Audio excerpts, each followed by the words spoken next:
Hello everyone, कैसे हो यार सारे के सारे। तो जैसा आज का अपना जो टॉपिक है वो है normal and abnormal labour. Last lesson के अंदर अपनों ने क्या पढ़ा था? लास्ट लेसन में अपनों ने टर्मिनोलॉजीज के बारे में पढ़ लिया था सारा डिटेल के अंदर, कौन कौन सी टर्मिनोलॉजीज यूज होती है लेबर के अंदर। अब जो यहाँ अपने पढ़ने जा रहे हैं वो है कि नॉर्मल लेबर क्या क्या होती है, कितने स्टेप्स के अंदर होती है, कितनी स्टेजेस होती है नॉर्मल लेबर की। और जैसे जैसे अपने नॉर्मल लेबर की स्टेजेस पढ़ेंगे उन्हीं के साथ साथ अपने क्या पढ़ते जाएंगे, एबनॉर्मल लेबर भी पढ़ते जाएंगे। कि मतलब ये कंडीशन तो नॉर्मल कहलाएगी, जब ऐसी कंडीशन होगी तो उसको अपने नॉर्मल लेबर कहेंगे। और उस नॉर्मल लेबर के अंदर ऐसे क्या क्या चेंजेस आ जाएं कि उस लेबर को अपने एबनॉर्मल कहें।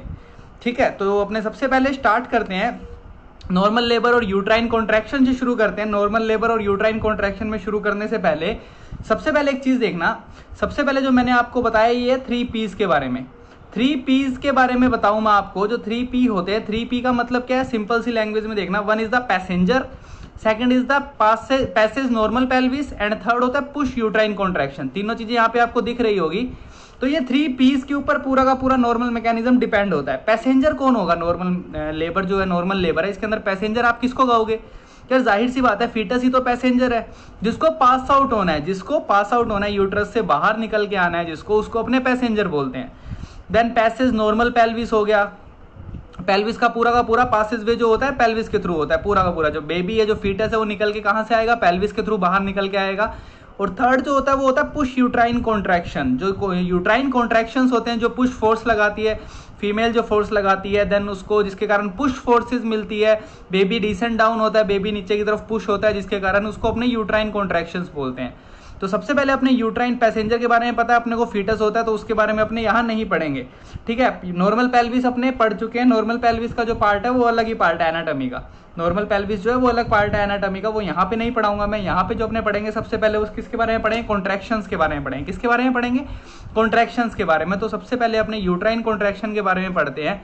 यूट्राइन कॉन्ट्रैक्शंस के अंदर सबसे पहला जो होता है ब्रैक्सटन हिक्स कॉन्ट्रैक्शन। कौन सा कॉन्ट्रैक्शन है? ब्रैक्सटन हिक्स कॉन्ट्रैक्शन होते हैं। ये पेनलेस कॉन्ट्रैक्शन, इरेगुलर कॉन्ट्रैक्शन होते हैं और थ्रू आउट प्रेगनेंसी चलते रहते हैं। ये वाले जो कॉन्ट्रैक्शन होते हैं पेनलेस कॉन्ट्रैक्शन होते हैं। ये आपने और भी स्टार्टिंग में भी पढ़ा होगा। पेनलेस कॉन्ट्रैक्शन होते हैं, इरेगुलर कॉन्ट्रैक्शंस होते हैं और थ्रू आउट प्रेगनेंसी देखने को मिलते हैं ये वाले contraction.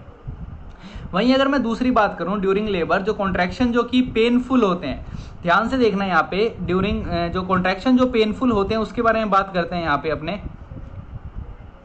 During labour the contractions are painful lead to dilation of the cervix. Labour के टाइम पे ड्यूरिंग लेबर जब कॉन्ट्रैक्शन पेनफुल हो जाते हैं तो उसके कारण क्या देखने को मिलता है अपने को? सर्विक्स का डायलेटेशन देखने को मिलता है, जाहिर सी बात है। ठीक है, अब यहाँ पे आप तीन चीजें बताता हूँ आपको। सबसे पहले तो ये सवाल आता है कि यूट्रस के अंदर कॉन्ट्रैक्शन स्टार्ट कहाँ से होते हैं? यूट्रस के अंदर कॉन्ट्रैक्शन कहाँ से स्टार्ट होते हैं? तो ये चीज देखना, यूट्रस के अंदर जो कॉन्ट्रैक्शन होते हैं वो कहाँ से स्टार्ट होते हैं?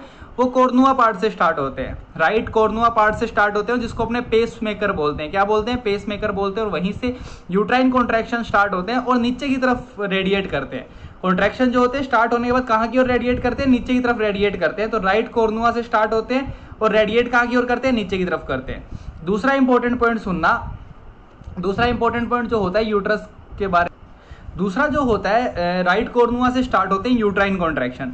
दूसरा अगर बात करी जाए तो कॉन्ट्रैक्शन जो प्रीडोमिनेंट होते हैं फंडल एरिया के अंदर ज्यादा होते हैं। जाहिर सी बात है, फंडस एरिया के अंदर यूट्रस का जो फंडस पोर्शन होता है वहां पे कॉन्ट्रैक्शन जो होते हैं ज्यादा होते हैं। और जाहिर सी बात है, जब ऊपर से कॉन्ट्रैक्शन ज्यादा होंगे तभी तो बेबी नीचे की तरफ पुश होगा ना यार। जब आप ऊपर से कॉन्ट्रैक्ट ज्यादा करोगे तब फोर्स कहाँ की तरफ लगेगी? नीचे की तरफ लगेगी।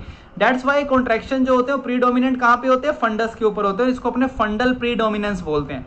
क्या बोलते हैं इसको? अपने फंडल प्रीडोमिनेंस बोलते हैं। उसके बाद अपने कॉन्ट्रैक्शन जो स्प्रेड होते हैं वो थ्रू आउट द यूट्रस होते हैं। Through out the uterus spread होते हैं कॉन्ट्रैक्शन, ये मैं बता ही चुका हूं आपको। और किस स्पीड से होते हैं? 2 सेंटीमीटर पर सेकंड की स्पीड से होते हैं। Depolarise the whole organ within 15 second. 15 second के अंदर पूरे के पूरे यूट्रस को क्या करवा देते हैं? डीपोलराइज करवा देते हैं। मतलब 15 सेकंड के अंदर पूरे यूट्रस के अंदर स्प्रेड आउट हो जाते हैं। इसका कहने का ये मतलब है। तो ये थी कॉन्ट्रैक्शन की बात। उसके बाद जो होता है, उसके बाद अपने दूसरा देखते हैं, पोलैरिटी ऑफ यूट्रस की बात करते हैं। पोलैरिटी ऑफ यूट्रस जो होता है, पोलैरिटी की बात करी जाए तो सिंपल सी बात बताता हूं कि इस्थमस जो होता है, isthmus is a non pregnant female is 0.5 centimetre during pregnancy. जो इस्थमस होता है वो प्रेगनेंसी के स्टार्टिंग के अंदर उसकी जो लेंथ होती है वो कितनी होती है? उसका जो साइज होता है वो सिर्फ 0.5 सेंटीमीटर होता है। 1 सेंटीमीटर से भी कम होता है, 1 सेंटीमीटर से भी कम होता है। बट अगर मैं आपको प्रेगनेंसी जब फर्दर कंटिन्यू करती है तो उस टाइम पे क्या देखने को मिलता है कि जो इस्थमस होता है वो एनलार्ज होता है। इस्थमस एनलार्ज होता चला जाता है, एनलार्ज होते होते वो क्या करता है, लोअर यूट्राइन सेगमेंट का फॉर्मेशन करता है, लोअर यूट्राइन सेगमेंट का फॉर्मेशन करता है। और लोअर यूट्राइन सेगमेंट लेबर के टाइम पे कितना होता है, 10 सेंटीमीटर। तो आप देख रहे हो कि 0.5 सेंटीमीटर कितने में कन्वर्ट हो रहा है, 10 सेंटीमीटर के अंदर कन्वर्ट हो रहा है। 0.5 सेंटीमीटर कितने में कन्वर्ट हो रहा है, 10 सेंटीमीटर में कन्वर्ट हो रहा है। तो इसको अपने क्या बोलते हैं, पोलैरिटी ऑफ यूट्रस बोलते हैं। ड्यूरिंग लेबर जो अपर यूट्राइन सेगमेंट एक्टिवली कॉन्ट्रैक्ट करता है और लोअर यूट्राइन सेगमेंट जो होता है वो पैसिवली डायलेट करता है। ये वाला पॉइंट समझना कि अपर यूट्राइन सेगमेंट मतलब फंडस वाला रीजन, फंडस वाले रीजन के अंदर तो कॉन्ट्रैक्शन होगा, फंडस वाले रीजन के अंदर एक्टिवली कॉन्ट्रैक्शन होगा। और वहीं जो नीचे वाला, फर्दर नीचे वाला रीजन होता है, लोअर यूट्राइन सेगमेंट होता है, उसके अंदर पैसिवली डायलिटेशन होता है। पैसिवली डायलिटेशन का मतलब इफेसमेंट होना, इसको अपने क्या बोलते हैं, इफेसमेंट बोलते हैं। पैसिवली जो यूट्रस होती है, सर्विक्स होती है, वो डायलेट होती चली जाती है और ऊपर की ओर चली जाती है, और जो फंडस होता है वो नीचे की ओर पुश करता है, कॉन्ट्रैक्ट होता है, और वहीं सर्विक्स डायलेट होकर ऊपर की ओर जाती है। तो इसको अपने पैसिवली डायलिटेशन बोलते हैं। और जो फंडस या अपर यूट्राइन सेगमेंट वाला पार्ट होता है, वहां पे क्या देखने को मिलता है, वहां पे अपने को एक्टिव कॉन्ट्रैक्शन देखने को मिलता है, जिसके कारण जो बेबी होता है वो यूट्रस से बाहर आता है, और बेबी यूट्रस से बाहर आता है। और इसी के कारण क्या होता है, इसी पूरे मैकेनिज्म के कारण अपर यूट्राइन सेगमेंट एक्टिवली कॉन्ट्रैक्ट करता है एंड लोअर यूट्राइन सेगमेंट क्या करता है, पैसिवली डायलेट होता है। और इसी के कारण क्या होता है, बेबी जो होता है उसके पुश लगता है, उसको धक्का लगता है, जिसके कारण बेबी डिलीवर आउट होता है। तो ये वाला मैकेनिज्म काफी इंपॉर्टेंट है, जो याद रखना है कि अपर यूट्राइन सेगमेंट जो होते हैं उसमें कॉन्ट्रैक्शंस होते हैं जो कि एक्टिवली होते हैं। वहीं अगर सर्विक्स की बात करूं लोअर यूट्राइन सेगमेंट की, तो वो डायलेट होते जाते हैं ऑटोमेटिकली, और डायलेट होते हैं तो वो ऊपर की ओर आते हैं, ऊपर की ओर आते हैं। तो इसी को अपने एफेसमेंट बोलते हैं, जो अपने पढ़ेंगे बाद में। और इसके बाद अपने नेक्स्ट कंटिन्यू करते हैं। नेक्स्ट इसके बाद अपने देखते हैं रिट्रैक्शन ऑफ यूट्राइन मसल्स।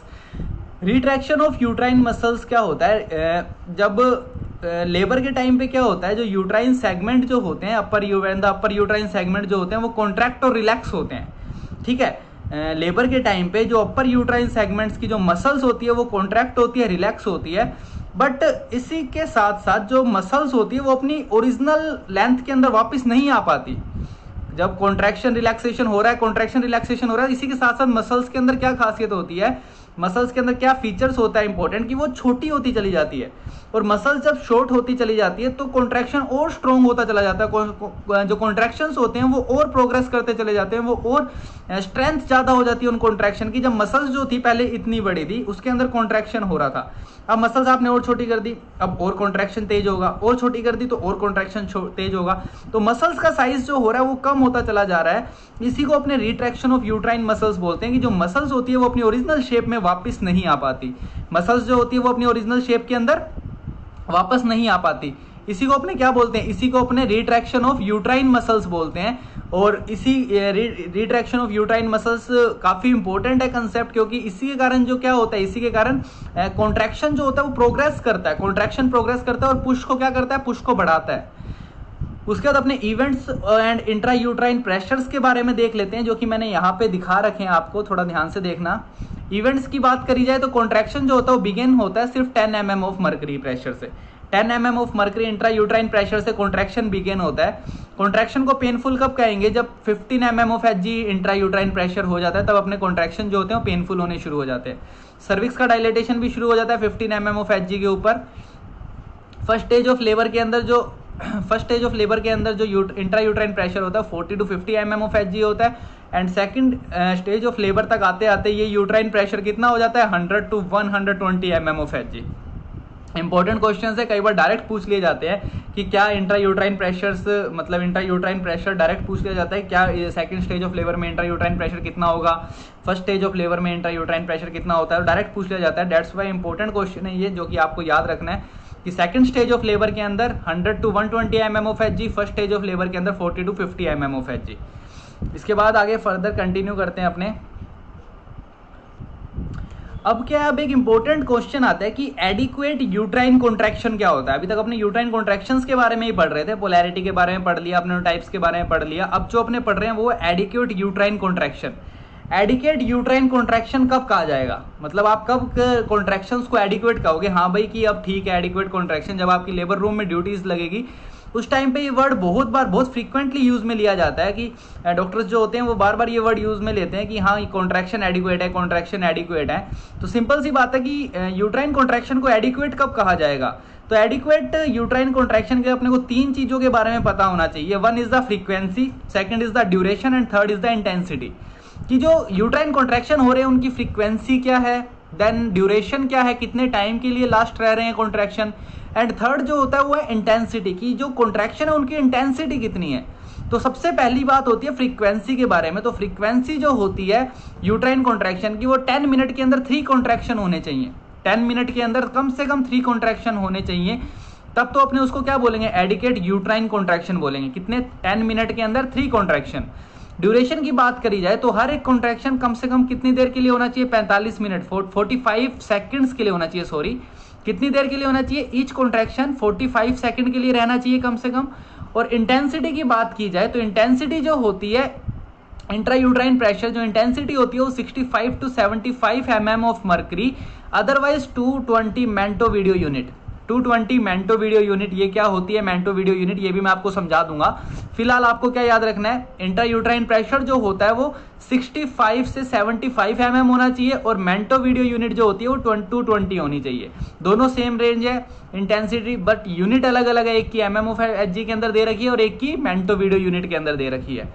दूसरा क्वेश्चन आता है कि अपने टैकीसिस्टोल कब यूज करेंगे। जो वर्ड है टैकीसिस्टोल वो अपने कब यूज करेंगे, कॉन्ट्रैक्शन के टाइम के। तो जो टैकीसिस्टोल वर्ड जो यूज किया जाता है वो किया जाएगा जब 5 कॉन्ट्रैक्शन से ज्यादा 10 मिनट के अंदर देखने को मिलते हैं। नॉर्मल फ्रीक्वेंसी क्या होनी चाहिए, 3 कॉन्ट्रैक्शन 10 मिनट्स के अंदर। बट अगर 5 कॉन्ट्रैक्शन 10 मिनट के अंदर देखने को मिल रहे हैं, 5 कॉन्ट्रैक्शन अगर 10 मिनट में देखने को मिल रहे हैं, तो इस कंडीशन को अपने क्या बोलेंगे, टैकीसिस्टोल। क्या बोलेंगे, टैकीसिस्टोल बोलते हैं इस कंडीशन को अपने। ये कंडीशन, इसके कारण देखना दिक्कत क्या क्या आती है, जब कॉन्ट्रैक्शंस ज्यादा हो जाते हैं तो कॉन्ट्रैक्शंस के अंदर आपने सिंपल सा रूल पढ़ा हुआ है, pressure is inversely proportional to volume. Pressure जो होता है वो वॉल्यूम के इनवर्स रिलेशन के अंदर होता है। तो जाहिर सी बात है यार कि अगर प्रेशर बढ़ा दोगे तो वॉल्यूम कम हो जाएगा।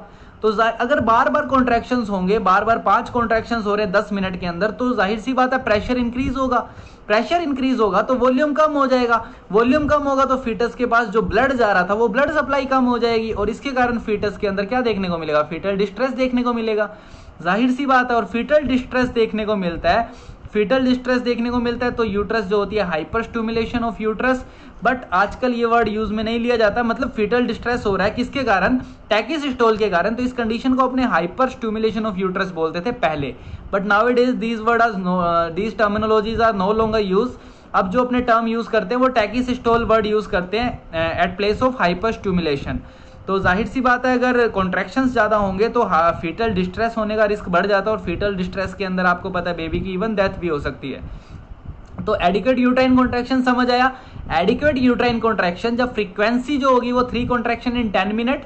ड्यूरेशन की बात की जाए तो हर एक कॉन्ट्रैक्शन 45 सेकंड्स के लिए होना चाहिए। एंड इंटेंसिटी की बात की जाए तो इंटेंसिटी का मतलब होता है 65 to 75 mm और 220 मैंटो वीडियो यूनिट। मैंटो वीडियो यूनिट क्या होती है ये मैं आपको बता दूंगा। उसके बाद अपने बात करते हैं unit of uterine activity and pre labour. Pre labour और यूट्राइन एक्टिविटी के बारे में मैं बताता हूं आपको। प्री लेबर क्यों कहा गया, कि जो लेबर होती है, जो लेबर स्टार्ट होती है उससे पहले की स्टेज को अपने प्री लेबर बोलेंगे। जाहिर सी बात है तो कि जब लेबर स्टार्ट हो रही है तो लेबर स्टार्ट होने से पहले की स्टेज को अपने क्या बोलेंगे, प्री लेबर स्टेज बोलेंगे। तो प्री लेबर स्टेज के अंदर कौन कौन से इवेंट्स होते हैं वो ध्यान से देखना। उससे पहले मैं आपको यूनिट्स के बारे में बता देता हूं कि जो यूट्राइन कॉन्ट्रैक्शंस होती हैं, यूट्राइन कॉन्ट्रैक्शंस की अपने यूनिट जो होती है वो 2 यूनिट होती है। 1 is the mm of mercury and second is the मैंटो video unit. तो मिलीमीटर ऑफ मर्करी तो अपने पढ़ते आ रहे हैं बचपन से, अपने को इसके बारे में तो पता है मिलीमीटर ऑफ मर्करी क्या होता है, ये अपनों ने फिजिक्स में भी बहुत पढ़ा था। बट यहाँ एक नई यूनिट आई है मैंटो वीडियो यूनिट। तो मैंटो वीडियो यूनिट का क्या मतलब होता है, 1 मैंटो वीडियो यूनिट का मतलब होता है कि intensity of uterine contraction into number of contraction.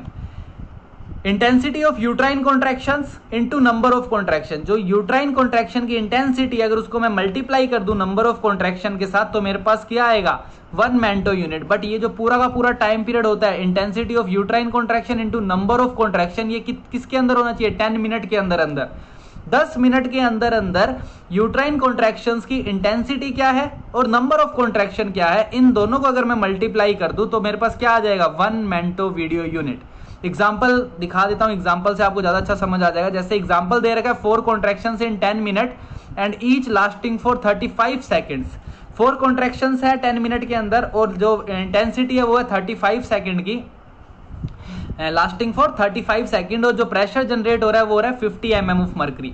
50 mm of mercury pressure generate हो रहा है, तो मेरे को क्या करना है यहाँ पे, intensity of uterine contraction, intensity of uterine contraction कितनी है 50, और नंबर ऑफ कॉन्ट्रैक्शन कितने हैं 4, तो मैंने 50 इंटू 4 किया, तो आंसर क्या आया 200 मैंटो वीडियो यूनिट, 200 मैंटो वीडियो यूनिट। तो ये सिंपल सा कंसेप्ट है, कुछ ज्यादा टिपिकल नहीं है इसके अंदर। 1 मैंटो video unit is simple, it is the multiplication of intensity of uterine contraction into number of contraction in 10 minutes. This simple gives you 1 मैंटो unit. और 1 मैंटो वीडियो यूनिट जो होती है, कई बार क्या होता है यार, एग्जामिनर कंफ्यूज करने के लिए क्वेश्चंस डाल देता है, आपकी जो यूनिट है वो चेंज कर देता है, क्योंकि ही नोज कि mm ऑफ Hg तो मोस्टली सबको याद होगा, बट मैंटो वीडियो यूनिट किसी को याद नहीं होगी। तो मैंटो वीडियो यूनिट सिर्फ कंफ्यूज करने के लिए डाल सकते हैं, नथिंग एल्स। बट आपको मैंने बता दिया तो ईजिली समझ आ गई होगी। अब अपने बात करते हैं प्री लेबर की। यहां से अपने वास्तव में लेबर कैसी होती है, स्टार्टिंग लेबर के बारे में पूरा पढ़ेंगे। यहां से अपने प्री लेबर क्या है कि जो ट्रू लेबर है उससे पहले के जो इवेंट्स है वो क्या कहलाते हैं, प्री लेबर इवेंट्स। जो ट्रू लेबर होती है उससे पहले के जो इवेंट्स है वो क्या कहलाएंगे, प्री लेबर इवेंट कहलाते हैं। और प्री लेबर इवेंट के अंदर क्या क्या चीजें देखने को मिलती है, प्री लेबर इवेंट के अंदर अपने को 3 सबसे इंपॉर्टेंट चीजें देखने को मिलती है। कौन कौन सी चीजें देखने को मिलती है, 3 इंपॉर्टेंट इवेंट्स, 3 इंपॉर्टेंट चीजें देखने को मिलती है, जो कि मैं आपको बता देता हूं। सबसे पहला जो इंपॉर्टेंट पॉइंट अपने को देखने को मिलता है वो क्या देखने को मिलता है, वो अपने को देखने को मिलता है फॉल्स लेबर पेन। क्या देखने को मिलता है, फॉल्स लेबर पेन। दूसरा जो इंपॉर्टेंट पॉइंट है वो है लाइटनिंग, एंड तीसरा है सॉफ्टनिंग ऑफ सर्विक्स और राइपनिंग ऑफ सर्विक्स। ये 3 इंपॉर्टेंट पॉइंट है जो अपने को देखने को मिलते हैं किसके अंदर, प्री लेबर के अंदर। मतलब ट्रू लेबर स्टार्ट होने से पहले ये 3 चीजें अपने को देखने को मिलती है फीमेल के अंदर। एक तो फीमेल में फॉल्स लेबर पेन शुरू हो जाते हैं, जो कि मैं आपको समझाऊंगा कि फॉल्स लेबर पेन और ट्रू लेबर पेन के अंदर क्या डिफरेंस होता है। देन उसके बाद अपने लाइटनिंग के बारे में पढ़ेंगे कि लाइटनिंग क्या होता है, लाइटनिंग कैसे आइडेंटिफाई करोगे आप, लाइटनिंग कैसे पता लगती है, और लाइटनिंग क्यों लेबर से, ट्रू लेबर से पहले हो रही है। एंड थर्ड जो मैं आपको बताऊंगा वो होता है सॉफ्टनिंग ऑफ सर्विक्स और राइपनिंग ऑफ सर्विक्स। और ये क्यों हो रहा है, सॉफ्टनिंग क्यों हो रही है सर्विक्स की, राइपनिंग कैसे हो रही है, कैसे आइडेंटिफाई करोगे, कैसे पर वेजाइनल एग्जामिनेशंस कर सकते हो, ये सब अपने अभी कंटिन्यू करेंगे। तो ये था प्री लेबर के अंदर 3 important event. 1 is the false labour pain, second is the lightening, and third is the softening और राइपनिंग ऑफ सर्विक्स। तो ये तीनों पॉइंट इंपॉर्टेंट है जो कि आपको याद रखने हैं। इसके बाद अपने देखते हैं आगे सर्वाइकल राइपनिंग के बारे में। सबसे पहले किसके बारे में देखेंगे, सर्वाइकल राइपनिंग। तो सर्वाइकल राइपनिंग क्या होता है, सर्वाइकल राइपनिंग सिंपल सी बात है कि जो चेंजेस हो रहे होते हैं सर्विक्स के अंदर, चेंजेस आ रहे होते हैं सर्विक्स के अंदर, यू फंडस कॉन्ट्रैक्ट हो रही होती है, सर्विक्स डायलेट हो रही होती है, डायलेशन हो रही होता है सर्विक्स का, उसी को अपने क्या बोल रहे हैं, उसी को अपने राइपनिंग बोल रहे हैं, सर्विक्स की राइपनिंग बोल रहे हैं। सर्विक्स की राइपनिंग किन कारण होती है, सर्विक्स की राइपनिंग 3 चीजों के कारण होती है, ध्यान से देखना। 1 is the collagen, second is the hydrochloric acid, third is the dermatan sulphate. ये 3 चीजें होती है जिनके कारण सर्विक्स की राइपनिंग होती है, क्योंकि कोलेजन जो होता है वो डिक्रीज होता है, हाइड्रोक्लोरिक एसिड इंक्रीज होता है, डर्मेटोन सल्फेट जो होता है वो भी डिक्रीज होता है। और ये जो चीजें, इन्हीं तीनों चीजों के कारण क्या होता है, सर्वाइकल राइपनिंग देखने को मिलती है, कोलेजन के कारण, हाइड्रोक्लोरिक एसिड के कारण, डर्मेटोन सल्फेट के कारण।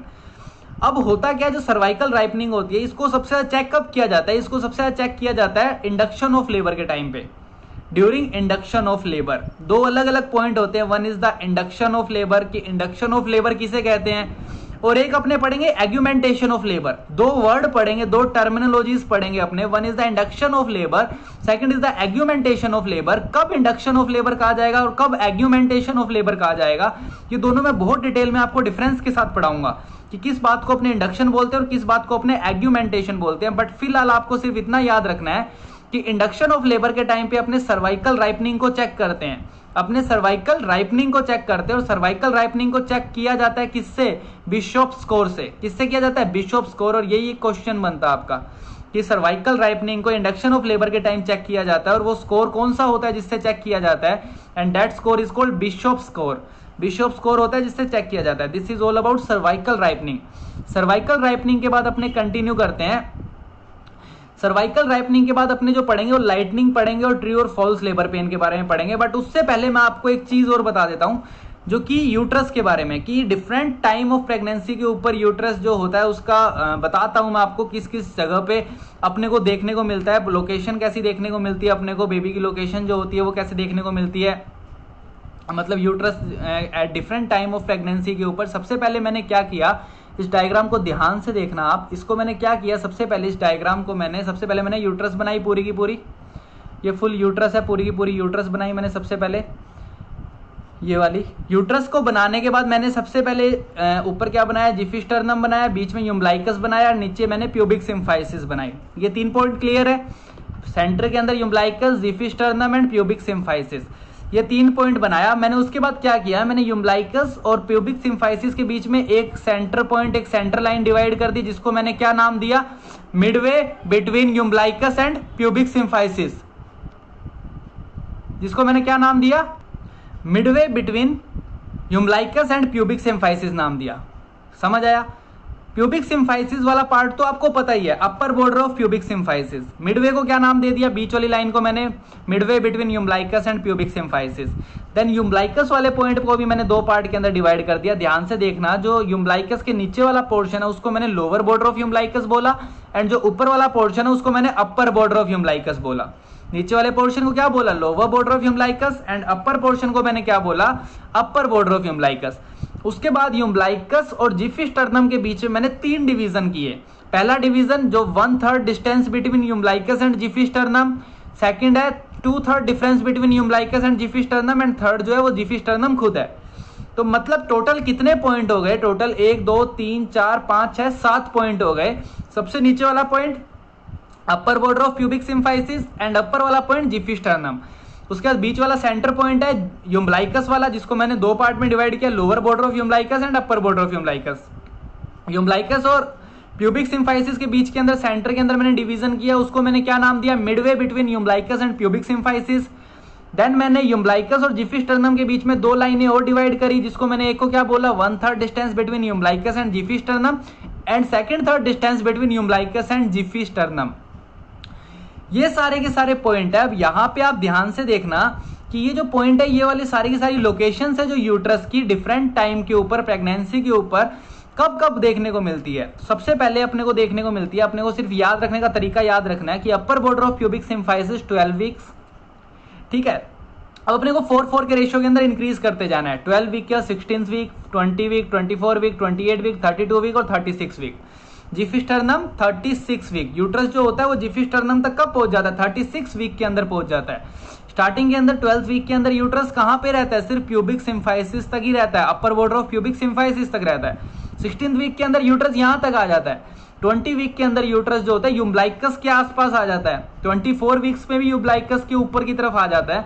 मतलब इस रेंज के अंदर तो जो यूट्रस की ग्रोथ होती है, यूट्रस जो बढ़ता है वो काफी फ्रीक्वेंटली इंक्रीज करता है। उसके बाद जो होता है यूट्रस धीरे धीरे इंक्रीज करता है। उसके बाद यूट्रस जो होता है वो धीरे धीरे इंक्रीज करता है। 24 week, 28 week, 32 week and 36 week. 36 weeks तक यूट्रस जो होता है वो जिफिस्टर्नम के पास तक आ जाता है, और यहीं पे फीमेल को रेस्पिरेशन डिस्कम्फर्ट होना शुरू हो जाता है। रेस्पिरेशन डिस्कम्फर्ट होना शुरू हो जाता है, रेस्पिरेशन के अंदर प्रॉब्लम होने लग जाती है, ब्रीथिंग के अंदर डिफिकल्टीज आने लग जाती है, जल्दी फैटिगनेस आने लग जाती है, थक जाते हैं। तो ये वाली कंडीशन किस कारण हो रही है, जिफिस्टर्नम तक पहुंच जाता है यूट्रस, इस कारण हो रही है। बट वहीं मैं 36 वीक्स के बाद 40 वीक्स की बात करूं तो जो जिफिस्टर्नम तक पहुंच जाता है यूट्रस, वो वापस से नीचे की तरफ आ जाता है। वो वापस कहां पे आ जाता है, 32 वीक्स वाली लोकेशन पे आ जाता है, 40 वीक्स के पास। 40 वीक्स के पास, 40 वीक्स टाइम पीरियड के बाद, 40 वीक्स टाइम पीरियड पर जो यूट्रस होता है वो 36 वीक्स से वापस कहां की ओर आ जाएगा, 32 वीक्स पर था वहां पे आ जाएगा। मतलब 2/3 डिस्टेंस बिटवीन यूम्बलाइकस एंड जिफिस्टर्नम तक आ जाता है। एंड ऐसा क्यों होता है, ऐसा इसलिए होता है बिकॉज जो फीटस होता है वो अब कहां चला जाता है, वो फीटस जो होता है वो पेल्विक ब्रिम के अंदर चला जाता है, फीटस का हेड। और फीटस का हेड जो पेल्विक ब्रिम के अंदर चला जाता है, तो डिसेंड डाउन इसी को तो बोल रहे हैं अपने। फीटस क्या हो गया, नीचे की तरफ पुश हो रहा है, नीचे जा रहा है फीटस, और फीटस जैसे ही डिसेंड डाउन होता है पेल्विक ब्रिम के अंदर, फीटस जाके फिक्स हो जाता है। जैसे ही फीटस फिक्स होता है वैसे ही क्या देखने को मिलता है, जैसे ही यूट्रस 32 वीक्स वाली पोजीशन पे आ जाती है, 2/3 डिस्टेंस बिटवीन यूम्बलाइकस एंड जिफिस्टर्नम वाली लोकेशन पे आ जाती है, उसी कंडीशन को अपने क्या बोल रहे हैं, लाइटनिंग बोल रहे हैं। उसी कंडीशन को अपने लाइटनिंग बोल रहे हैं, क्योंकि इस टाइम के ऊपर फीमेल के अंदर रेस्पिरेटरी डिस्कम्फर्ट्स कम होने शुरू हो जाते हैं।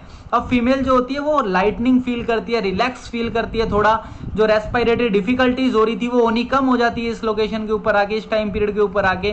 तो यही अपने को लाइटनिंग ही समझाना था, इसलिए मैंने पूरा डायग्राम बताया आपको। तो यहां तक आपको समझ आया होगा। याद रखना, ये क्वेश्चंस बहुत सारे पूछे जाते हैं कि 20 वीक्स के ऊपर यूट्रस की पोजीशन क्या होगी, अपर बॉर्डर ऑफ यूम्बलाइकस इधर लोअर बॉर्डर ऑफ यूम्बलाइकस, बहुत कंफ्यूज किया जाता है। बट ये सिंपल सा तरीका है याद रखने का कि आप 4 के रेशो में इंक्रीज करते जाओ, 12, 16, 20, 24, 28, 32 एंड 36 एंड 40 वीक्स पे दोबारा नीचे आ जाओ। तो अब इसके बाद अपने लाइटनिंग के बारे में पढ़ते हैं कि लाइटनिंग होता क्या है वास्तव में। लाइटनिंग जो होता है, यहाँ मैंने लिखा हुआ भी है, 36 वीक्स के बाद जो हेड होता है फीटस का वो पेल्विस के अंदर चला जाता है। जैसे ही वो पेल्विस के अंदर चलता है, जो हाइट ऑफ यूट्रस होती है वापस से कहाँ पे आ जाती है, 32 वीक्स के ऊपर आ जाती है, जहां पहले थी 32 वीक्स पे वहीं आ जाती है, जिसके कारण रेस्पिरेटरी डिस्कम्फर्ट जो होते हैं वो क्या हो जाते हैं, रिलीव्ड हो जाते हैं। रेस्पिरेटरी डिस्कम्फर्ट देखने को मिलता है, रेस्पिरेटरी डिस्कम्फर्ट जो होता है वो कम हो जाता है, रेस्पिरेटरी कंफर्ट देखने को मिलते हैं, रेस्पिरेटरी रिलैक्सेशंस देखने को मिलती है। और इसी को अपने क्या बोलते हैं, वेलकम साइन, कि हाँ भैया बेबी जो है वो आने वाला है, बेबी का जो बर्थ होने वाला है, इसी को अपने क्या बोलते हैं, वेलकम साइन बोलते हैं। तो ये है लाइटनिंग। सेकंड इवेंट किसका, सेकंड इवेंट प्री लेबर का। पहला इवेंट पढ़ लिया, दूसरा लाइटनिंग पढ़ लिया। अब अपने जो पढ़ेंगे फॉल्स लेबर पेन के बारे में पढ़ेंगे कि फॉल्स लेबर पेन और ट्रू लेबर पेन होते क्या है। फॉल्स लेबर पेन और ट्रू लेबर पेन काफी इंटरेस्टिंग और काफी इंपॉर्टेंट टॉपिक है, ध्यान से समझना कि कब आप पेन को फॉल्स बोलोगे और कब आप पेन को ट्रू बोलोगे। तो फॉल्स लेबर पेन जो होते हैं, सबसे पहले फॉल्स लेबर पेन और ट्रू लेबर पेन साथ साथ पढ़ेंगे कि फॉल्स लेबर पेन जो आएंगे वो कांस्टेंट आते हैं और इरेगुलर आते हैं। कांस्टेंट और इरेगुलर समझना कि कांस्टेंट का मतलब होता है कि टाइम के साथ साथ इनकी फ्रीक्वेंसी, इनकी इंटेंसिटी नहीं बढ़ती है। जो फॉल्स लेबर पेन होते हैं इनकी टाइम के साथ साथ इंटेंसिटी और फ्रीक्वेंसी ये नहीं बढ़ती है और ये इरेगुलर होते हैं, आ जाएं चले जाएंगे, आ जाएंगे चले जाएंगे। बट ट्रू लेबर पेन जो होते हैं वो रेगुलर होते हैं और रिदमिक होते हैं। ट्रू लेबर पेन जो होते हैं रेगुलर होते हैं, रिदमिक होते हैं, इनके अंदर ऑन और ऑफ वाले एक पर्टिकुलर कैरेक्टरिस्टिक देखने को मिलते हैं। फिक्स टाइम पीरियड के बाद ऑन होते हैं, फिक्स टाइम पीरियड के बाद ऑफ होते हैं। इस टाइप का कैरेक्टरिस्टिक फीचर, रिदमिक पैटर्न देखने को मिलता है अपने को ट्रू लेबर पेन के अंदर। पहला डिफरेंस क्लियर है। दूसरा डिफरेंस क्या होता है कि जो फॉल्स लेबर पेन होते हैं वो कहाँ लोकेटेड होते हैं, वो लोअर एब्डोमेन के अंदर लोकेटेड होते हैं। कहाँ होते हैं, लोअर एब्डोमेन के अंदर, लोअर साइड के ऊपर लोकेटेड देखने को मिलते हैं अपने को। बट अगर अपने ट्रू लेबर पेन की बात करें तो ये भी लोअर एब्डोमेन में ही लोकेटेड होते हैं। इनकी लोकेशन भी कहाँ होती है, लोअर एब्डोमेन के अंदर होती है।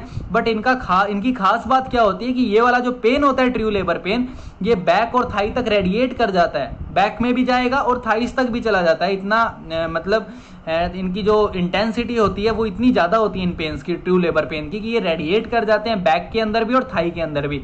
बट फॉल्स लेबर पेन सिर्फ लोअर एब्डोमेन तक रेस्ट्रिक्टेड रहते हैं, ये थाइस के अंदर और बैक के अंदर नहीं जाते। तीसरा इंपॉर्टेंट पॉइंट जो देखने को मिलता है अपने को फॉल्स लेबर पेन और ट्रू लेबर पेन्स के अंदर, फॉल्स लेबर पेन के अंदर अपने को डायलेटेशन ऑफ सर्विक्स देखने को नहीं मिलती, क्योंकि फॉल्स लेबर पेन फॉल्स है ना यार, ये कैसे डायलेट करवा सकते हैं सर्विक्स को, ये तो प्री लेबर के इवेंट के अंदर हो रहे हैं। बट जो ट्रू लेबर पेन होता है उसके अंदर सर्विक्स का डायलेटेशन देखने को मिलता है। अब आप कहोगे पता कैसे लगाएं, तो पर वेजाइनल एग्जामिनेशन से अपने पता लगा सकते हैं। तीसरा चौथा पॉइंट जो होता है, फोर्थ पॉइंट, वो है show is absent. Show is absent क्या होता है, शो जो मैंने आपको बताया, मैं बता देता हूं शो क्या होता है। शो एक म्यूकस प्लग होता है, जो कि म्यूकस प्लग होता है जो सर्विक्स को कवर करके रखता है, काफी टाइम तक कवर करके रखता है, जब तक कि कॉन्ट्रैक्शन शुरू नहीं होते, लेबर का इवेंट स्टार्ट नहीं होता, तब तक शो जो होता है वो कवर करके रखता है इस सर्विक्स को, ताकि इन्फेक्शंस वगैरह से प्रिवेंट करके किया जा सके, प्रेशर बिल्डअप किया जा सके, बहुत सारी कंडीशंस होती है। तो शो जो होता है वो म्यूकस प्लग होता है। ये म्यूकस ब्लड डिस्चार्ज, ब्लड का फाइबर्स का और इन सबसे मिलके बना होता है शो जो होता है। तो फॉल्स लेबर पेन के अंदर शो आपको देखने को नहीं मिलेगा, क्योंकि फॉल्स लेबर पेन है ना यार, ज्यादा कॉन्ट्रैक्शन लग ही नहीं रहा, ज्यादा प्रेशर क्रिएट ही नहीं हो रहा, तो जो कि फॉल्स निकल के आए बाहर, फॉल्स जो होता है उस टाइम पे एडिक्वेट रहता है। बट अगर ट्रू लेबर की बात करें तो शो जो होता है वो देखने को मिलता है, डिस्चार्ज होना शुरू हो जाता है, क्योंकि वो म्यूकस प्लग कॉन्ट्रैक्शंस की वजह से हट जाता है। म्यूकस प्लग कॉन्ट्रैक्शंस की वजह से बहुत ज्यादा, अगर तेज कॉन्ट्रैक्शन होते हैं, इंटेंसिटी ज्यादा होती है कॉन्ट्रैक्शन की ट्रू लेबर पेन के अंदर, तो जो म्यूकस प्लग होता है वो शो जो होता है वो वहां से हट जाता है। That's why true labour pen में अपने को ब्लीडिंग देखने को मिलती है। उसके बाद अपने बैग ऑफ वाटर की बात करते हैं। बैग ऑफ वाटर जो होता है, ध्यान से समझना, बैग ऑफ वाटर क्या होता है, जो कि एब्सेंट होता है वेजाइनल पर वेजाइनल एग्जामिनेशन करते हैं अपने, तो बैग ऑफ वाटर एब्सेंट होता है फॉल्स लेबर पेन के अंदर। बैग ऑफ वाटर क्या होता है, जब तक शो नहीं हटेगी, जब तक म्यूकस प्लग जो होता है, म्यूकस प्लग नहीं हटेगा, तब तक आप बैग ऑफ वाटर को फील नहीं कर सकते।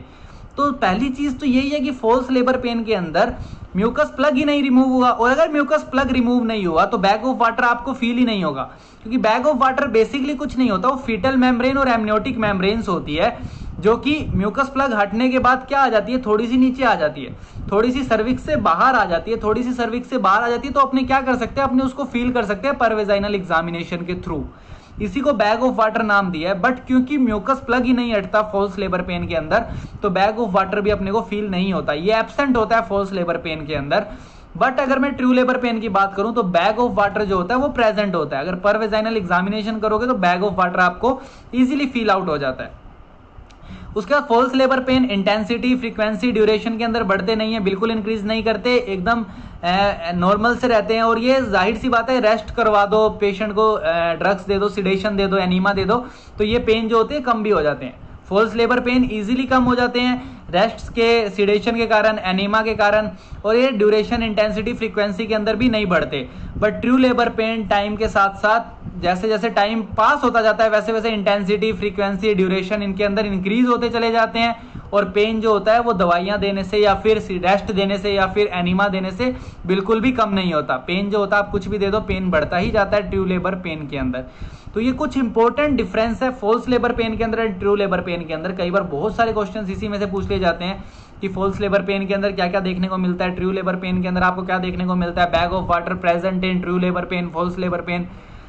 तो ये बहुत सारे क्वेश्चंस है जो डायरेक्टली पूछ लिए जाते हैं, जो कि इंपॉर्टेंट भी है कि कब फॉल्स लेबर पेन हो रहा है, कब ट्रू लेबर पेन हो रहा है, कब आइडेंटिफाई कर सकते हो आप फॉल्स लेबर पेन और ट्रू लेबर पेन को।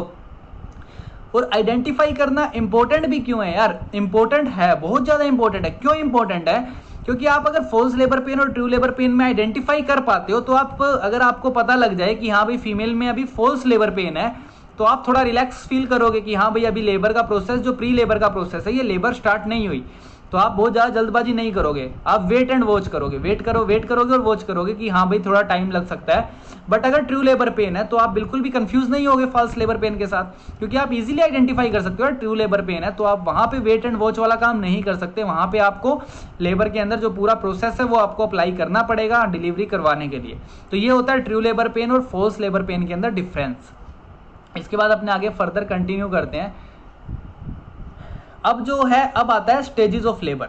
स्टेजेस ऑफ लेबर जो होती है ये काफी इंपॉर्टेंट, मतलब यूं मान लो कि यहां मैंने क्या किया है, यहां मैंने आपको स्टेजेस ऑफ लेबर एक साथ बताई है, चारों स्टेज ऑफ लेबर मैंने एक साथ समझाने की कोशिश करी है। इसके बाद अपने एक एक स्टेज की बात करेंगे। सबसे पहले जो स्टेजेस ऑफ लेबर है वो 4 पार्ट के अंदर डिवाइड करी गई है। 4 स्टेज ऑफ लेबर होती है, first stage of labour, second stage of labour, third stage of labour and fourth stage of labour. Don't be confuse कि हमने तो 3 स्टेज ही पढ़ी है लेबर की, फोर्थ स्टेज कहां से आई। ये रिसेंटली ACOG गाइडलाइंस के अंदर ऐड करी गई है फोर्थ स्टेज ऑफ लेबर, जिसके अंदर अपने 1 घंटे का ऑब्जर्वेशन पीरियड रखते हैं डिलीवरी ऑफ प्लेसेंटा के बाद। जो फीमेल होती है जिसकी डिलीवरी हुई होती है उसको 1 घंटे तक ऑब्जर्वेशन के अंदर रखना पड़ता है, और रिसेंटली एडेड गाइडलाइंस है ACOG की। तो अभी अपने जो पढ़ने जा रहे हैं वो चारों स्टेज के बारे में थोड़ा थोड़ा सा इंट्रोडक्शन दिया हुआ है मैंने यहाँ पे स्टेजेस ऑफ लेबर के बारे में। सबसे पहले अपने डेफिनेशंस की बात करेंगे। डेफिनेशंस के अंदर फर्स्ट स्टेज ऑफ लेबर होती है। फर्स्ट स्टेज ऑफ लेबर सबको पता है कि फर्स्ट स्टेज ऑफ लेबर शुरू कब होती है, ट्रू लेबर पेन से। जब ट्रू लेबर पेन शुरू हो जाते हैं उसी के साथ फर्स्ट स्टेज ऑफ लेबर भी शुरू हो जाती है। और ये खत्म कब होती है, ये खत्म होती है जब डायलेशन ऑफ सर्विक्स पूरा हो जाता है। जब डायलेशन ऑफ सर्विक्स जो होता है वो फुल हो जाता है, उस टाइम पे क्या होती है, फर्स्ट स्टेज ऑफ लेबर खत्म हो जाती है। स्टार्ट कब होती है, ट्रू लेबर पेन के साथ शुरू होती है। खत्म कब होती है, जब डायलेशन ऑफ सर्विक्स कंप्लीट हो जाता है। सेकेंड स्टेज ऑफ लेबर कब शुरू होती है, जब डायलेशन ऑफ सर्विक्स पूरा का पूरा फुल डायलेशन ऑफ सर्विक्स से स्टार्ट होती है। यहाँ पे डायलेशन ऑफ सर्विक्स पूरा हो गया और यहीं से सेकंड स्टेज ऑफ लेबर क्या हो जाएगी, स्टार्ट हो जाएगी, और डिलीवरी ऑफ बेबी पे जाके खत्म हो जाती है। तो सबसे बड़ी स्टेज कौन सी हुई, सेकंड स्टेज ऑफ लेबर, जिसके अंदर डिलीवरी हो रही है पूरी की पूरी बेबी की।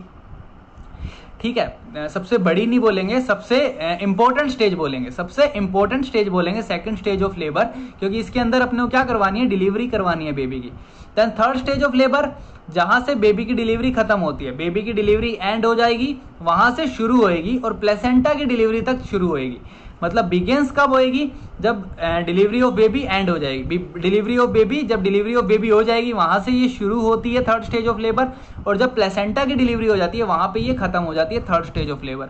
और फोर्थ स्टेज ऑफ लेबर जो कि रिसेंटली एडेड है, जो कि मैं आपको बता चुका हूं कि 1 आवर का ऑब्जर्वेशन पीरियड रखना पड़ता है अपने को प्लेसेंटा की डिलीवरी के बाद फीमेल पे। तो ये थी चारों स्टेज ऑफ लेबर, कब शुरू हो रही है कब खत्म हो रही है। ठीक है, देन उसके बाद इंपॉर्टेंट पॉइंट देखना कि जो फेजेस के ऊपर, जो कि फर्स्ट स्टेज ऑफ लेबर है उसको 2 फेज में डिवाइड किया है। फर्स्ट स्टेज ऑफ लेबर को दो फेज में डिवाइड किया है, लेटेंट फेज और एक्टिव फेज। बहुत डिटेल में पढ़ेंगे दोनों के बारे में, लेटेंट फेज क्या होता है, एक्टिव फेज क्या होता है। सबसे पहले मैं आपको बता देता हूँ कि जो लेटेंट फेज होता है वो दोनों में अलग अलग है, नल्ली पैरस में अलग है, मल्टी पैरस के अंदर अलग अलग होता है। नल्ली पैरस फीमेल, मल्टी पैरस फीमेल सबको पता है। नल्ली पैरस फीमेल फर्स्ट टाइम जिसकी कंसीव है, डिलीवरी होने वाली है। मल्टी पैरस फीमेल जिसका ऑलरेडी बेबी है और सेकंड टाइम जो कि सेकंड या थर्ड बेबी है जिसका, तो ये वाली कंडीशंस आपको पता है। तो लेटेंट फेज जो होता है, लेटेंट फेज जो होता है नल्ली पैरस फीमेल में होता है 12 घंटे का, और मल्टी पैरस के अंदर होता है 8 आवर्स का, जो कि मैंने यहाँ नहीं लिखा, आप लिख लेना। 8 आवर्स का होता है। मल्टी पैरस के अंदर कितना होता है, 8 आवर्स का होता है, और नल्ली पैरस के अंदर कितना होता है, 12 आवर्स का होता है। वही मैं सेकंड स्टेज की बात करूं, सेकंड स्टेज के अंदर आप एक चीज ध्यान रखना कि जो लेटेंट फेज और एक्टिव फेज है, ये मैंने सिर्फ फर्स्ट स्टेज के लिए बताई आपको।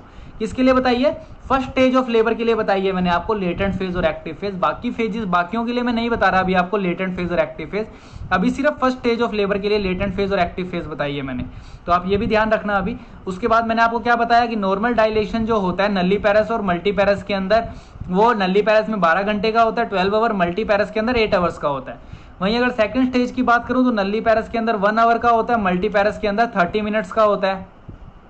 थर्ड स्टेज की बात करूं तो third stage of labour passively 15 to 25 minute में प्लेसेंटा डिलीवर हो जाता है। आपको कुछ नहीं करना होता, बेबी के डिलीवरी के बाद आप वेट एंड वॉच कर सकते हो। पैसिवली 15 से 25 मिनट के अंदर प्लेसेंटा की डिलीवरी हो जाती है। बट ACOG गाइडलाइंस के अकॉर्डिंग ये कहा जाता है कि प्लेसेंटा की पैसिव डिलीवरी कराने की जगह आप अगर एक्टिव डिलीवरी करवा दो प्लेसेंटा की, जो कि 5 से 10 मिनट के अंदर हो जाती है, तो वो ज़्यादा बेनिफिशियल है। ACOG गाइडलाइंस कहती है कि आप एक्टिव डिलीवरी करवा सकते हो प्लेसेंटा की, और वो ज़्यादा बेनिफिशियल है कि आप 15 से 25 मिनट तक वॉच ना करके आप प्लेसेंटा की एक्टिव डिलीवरी करवा सकते हो। तो ये एक्टिव डिलीवरी और बहुत जगह एक्टिव डिलीवरी करवाई जाती है। And fourth stage of labour होती है, वो 1 घंटे की होती है, जो कि मैं आपको बता चुका हूँ। ये तो हो गई नॉर्मल डायलेशन हो गया। नॉर्मल डायलेशन पढ़ा आप लोगों ने कि इतने घंटे के अंदर, ये सब नॉर्मल प्रोसेस है पूरा का पूरा। 12 घंटे के अंदर, 8 घंटे में, 1 घंटे में, आधे घंटे में, सेकंड स्टेज के अंदर, ये सब तो नॉर्मल है। नॉर्मल हो रहा है तो कोई प्रॉब्लम नहीं है ना यार, नॉर्मल हो रहा है तो सही है, बिल्कुल सब कुछ सही है, सब कुछ अकॉर्डिंग टू एंड नेचर के अकॉर्डिंग हो रहा है सब कुछ। बट कई बार क्या होता है, एबनॉर्मलिटीज देखने को मिलती है। एबनॉर्मलिटीज के अंदर सबसे पहली क्या होती है कि जो लेबर का प्रोसेस है वो प्रोलॉन्ग्ड हो जाए, लंबा हो जाए। मतलब जिस टाइम पे होना चाहिए उस टाइम पे वो स्टेज खत्म नहीं हो रही। फर्स्ट स्टेज जो है वो 12 घंटे में होनी चाहिए, तो वो नहीं हो रही 12 घंटे में, वो ज़्यादा लंबा टाइम लगा रही है। तो अब क्या है, प्रोलॉन्ग्ड स्टेज कब बोलेंगे लेबर को? प्रोलॉन्ग्ड स्टेज नल्ली पैरा और मल्टी पैरा। नल्ली पैरा को प्रोलॉन्ग्ड स्टेज कब बोलेंगे? नल्ली पैरस के अंदर प्रोलॉन्ग्ड स्टेज तब बोलेंगे जब 20 घंटे लग जाए। जो फैली स्टेज है, जो नॉर्मल डायलेशन है सर्विक्स का, उसके अंदर कितनी देर लग जाए? 12 घंटे की जगह 20 घंटे लग जाए, 20 आवर्स लग जाए, तब उसको अपने क्या बोलते हैं? Prolonged first stage of labour. Multiparous के अंदर 8 की जगह कितने लग जाएं? 14 आवर लग जाएं, तब अपने इसको भी क्या बोलेंगे? Prolonged first stage of labour. Second stage की बात करें तो सेकंड स्टेज में 1 घंटे की जगह 2 घंटे लग जाएं, 30 मिनट की जगह 1 घंटे लग जाएं, तब भी क्या कहा जाएगा? प्रोलॉन्ग्ड कहा जाएगा। अगर 30 मिनट से ज़्यादा लग रहे हैं प्लेसेंटा को डिलीवर होने में, तब भी प्रोलॉन्ग्ड कहा जाएगा, थर्ड स्टेज ऑफ लेबर। और फोर्थ स्टेज ऑफ लेबर जो होती है वो तो जाहिर सी बात है 1 घंटे की होती है, जब भी प्लेसेंटा डिलीवर हो जाए उसके बाद। तो यहाँ पे प्रोलॉन्ग्ड स्टेज ऑफ लेबर नहीं कहा जाता है। यहाँ पे जो अपने को क्या देखने को मिलता है फोर्थ स्टेज ऑफ लेबर के अंदर, कि यहाँ पे जो मदर होती है उसके अंदर फिजियोलॉजिकल चिल्स देखने को मिलती है। मदर को ठंड लगती है उस टाइम के ऊपर, बहुत ज़्यादा ठिठुरन होती है, चिल्स देखने को मिलता है मदर के अंदर। और ये नॉर्मल मैकेनिज्म है, बिल्कुल हर किसी के अंदर होता है। इसके अंदर किसी चीज़ की वरी या टेंशन चिंता करने की कोई प्रॉब्लम नहीं होती। फिजियोलॉजिकल चिल्स प्रेजेंट होती है। और यही एक इंपॉर्टेंट क्वेश्चन है कि फोर्थ स्टेज ऑफ लेबर के अंदर कौन सा सिम्टम देखने को मिलता है अपने को मदर के अंदर? तो फिजियोलॉजिकल चिल्स देखने को मिलते हैं अपने को मदर के अंदर। ये था स्टेजेस ऑफ लेबर के बारे में कि क्या क्या टाइम लग रहा है नॉर्मल डायलेशन के अंदर, फर्स्ट स्टेज ऑफ लेबर के अंदर कितना टाइम लग रहा है। एंड नो डाउट ये सारे के सारे क्वेश्चन है यार कि नल्ली पैरस फीमेल के अंदर फर्स्ट स्टेज ऑफ लेबर के अंदर डायलेशन होने में कितना टाइम लगता है? 12 आवर्स लगते हैं। मल्टी पैरस में कितना लगता है? 8 आवर्स लगते हैं। सेकंड स्टेज ऑफ लेबर के अंदर 1 घंटा लगता है नल्ली पैरस में, मल्टी पैरस में 30 मिनट्स लगते हैं। सारे क्वेश्चन है, सारे के सारे। कोई क्वेश्चन कभी भी आ सकता है। प्रोलॉन्ग्ड के बारे में भी क्वेश्चन पूछ लिया जाता है, प्रोलॉन्ग्ड के बारे में भी क्वेश्चन काफी बार पूछ लिए जाते हैं। तो ये है स्टेजेस ऑफ लेबर के बारे में। स्टेजेस ऑफ लेबर चारों बात करी हमने, first stage, second stage, third stage, fourth stage. इसके बाद अपने एक एक करके सारी स्टेजेस के बारे में डिटेल में पढ़ेंगे। फर्स्ट स्टेज क्या है, सेकंड स्टेज क्या है, थर्ड स्टेज क्या है, फोर्थ स्टेज क्या है। यहाँ मैं आपको क्लिनिकल व्यू बता रहा हूँ सारी की सारी स्टेजेस का। क्या बता रहा हूँ? क्लिनिकल व्यूज बता रहा हूँ मैं सारी की सारी स्टेजेस का। वैसे आप बुक्स में देखोगे तो बहुत सारे व्यूज दे रखे हैं, व्यूज का मतलब व्यूज का नहीं कहूंगा, बहुत अलग अलग तरीके से पूरा मैकेनिज्म में ही समझा रखा है। मैं आपको क्लिनिकल पॉइंट समझा रहा हूँ क्योंकि क्लिनिकल पॉइंट ज़्यादा इंपॉर्टेंट है, इससे प्रैक्टिकल सब कुछ क्लियर हो जाता है एंड बहुत सारे क्वेश्चंस भी सोल्व हो जाते हैं। इससे कोई क्वेश्चन नहीं रहता क्योंकि क्वेश्चंस के सारे पॉइंट यहीं से आते हैं। क्योंकि उसके अंदर क्या दिया हुआ, उसके अंदर पहले आपको फिजियोलॉजी के अकॉर्डिंग समझाई हुई है पूरी लेबर, देन क्लिनिकल के अकॉर्डिंग समझाई हुई है बुक्स के अंदर पूरी लेबर, देन थर्ड उसके मैनेजमेंट के अकॉर्डिंग समझाई हुई है। तो यहाँ मैं जो समझा रहा हूँ वो क्लिनिकल के अकॉर्डिंग समझा रहा हूँ आपको सारी।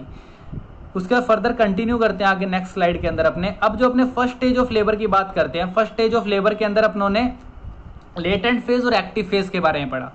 अब लेटेंट फेज जो होती है, लेटेंट फेज कब कहेंगे और एक्टिव फेज कब कहेंगे, ध्यान से देखना। स्टार्टिंग में क्या था यार, जब शुरू के अंदर लेटेंट फेज और एक्टिव फेज के अंदर बहुत सारी कंट्रोवर्सी थी। WHO कुछ कहता था, ACOG गाइडलाइंस कुछ कहती थी, तो सब अलग अलग गाइडलाइंस थी। कभी कहते थे कि 2 सेंटीमीटर डायलेट हो जाए तो 2 सेंटीमीटर डायलेशन तक को लेटेंट फेज कहेंगे, उसके बाद को एक्टिव फेज कहेंगे।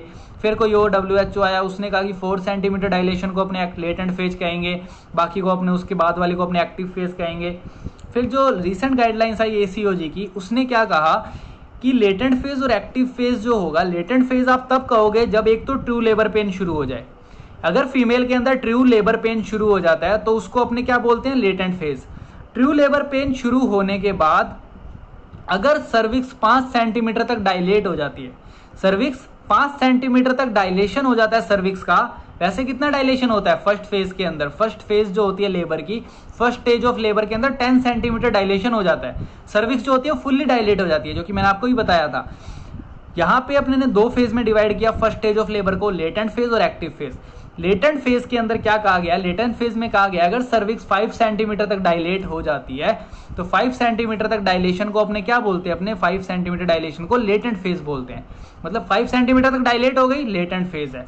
5 सेंटीमीटर के बाद अगर डायलेट हो रही है तो वो कहाँ चली जाएगी, एक्टिव फेज के अंदर चली जाएगी। समझ आई ये बात मेरी। ड्यूरेशन की बात की जाए तो ड्यूरेशन जो होता है नल्ली पैरस और मल्टी पैरस, नल्ली पैरस के अंदर कितनी देर का होता है, 12 आवर्स का होता है, और मल्टी पैरस के अंदर कितनी देर का होता है, 8 आवर्स का होता है, जो कि मैं आपको बता चुका हूँ। लेटेंट फेज नल्ली पैरस के अंदर कितनी देर का होता है, 12 आवर्स का होता है, मल्टी पैरस के अंदर कितनी देर का होता है, 8 आवर्स का होता है। Mainly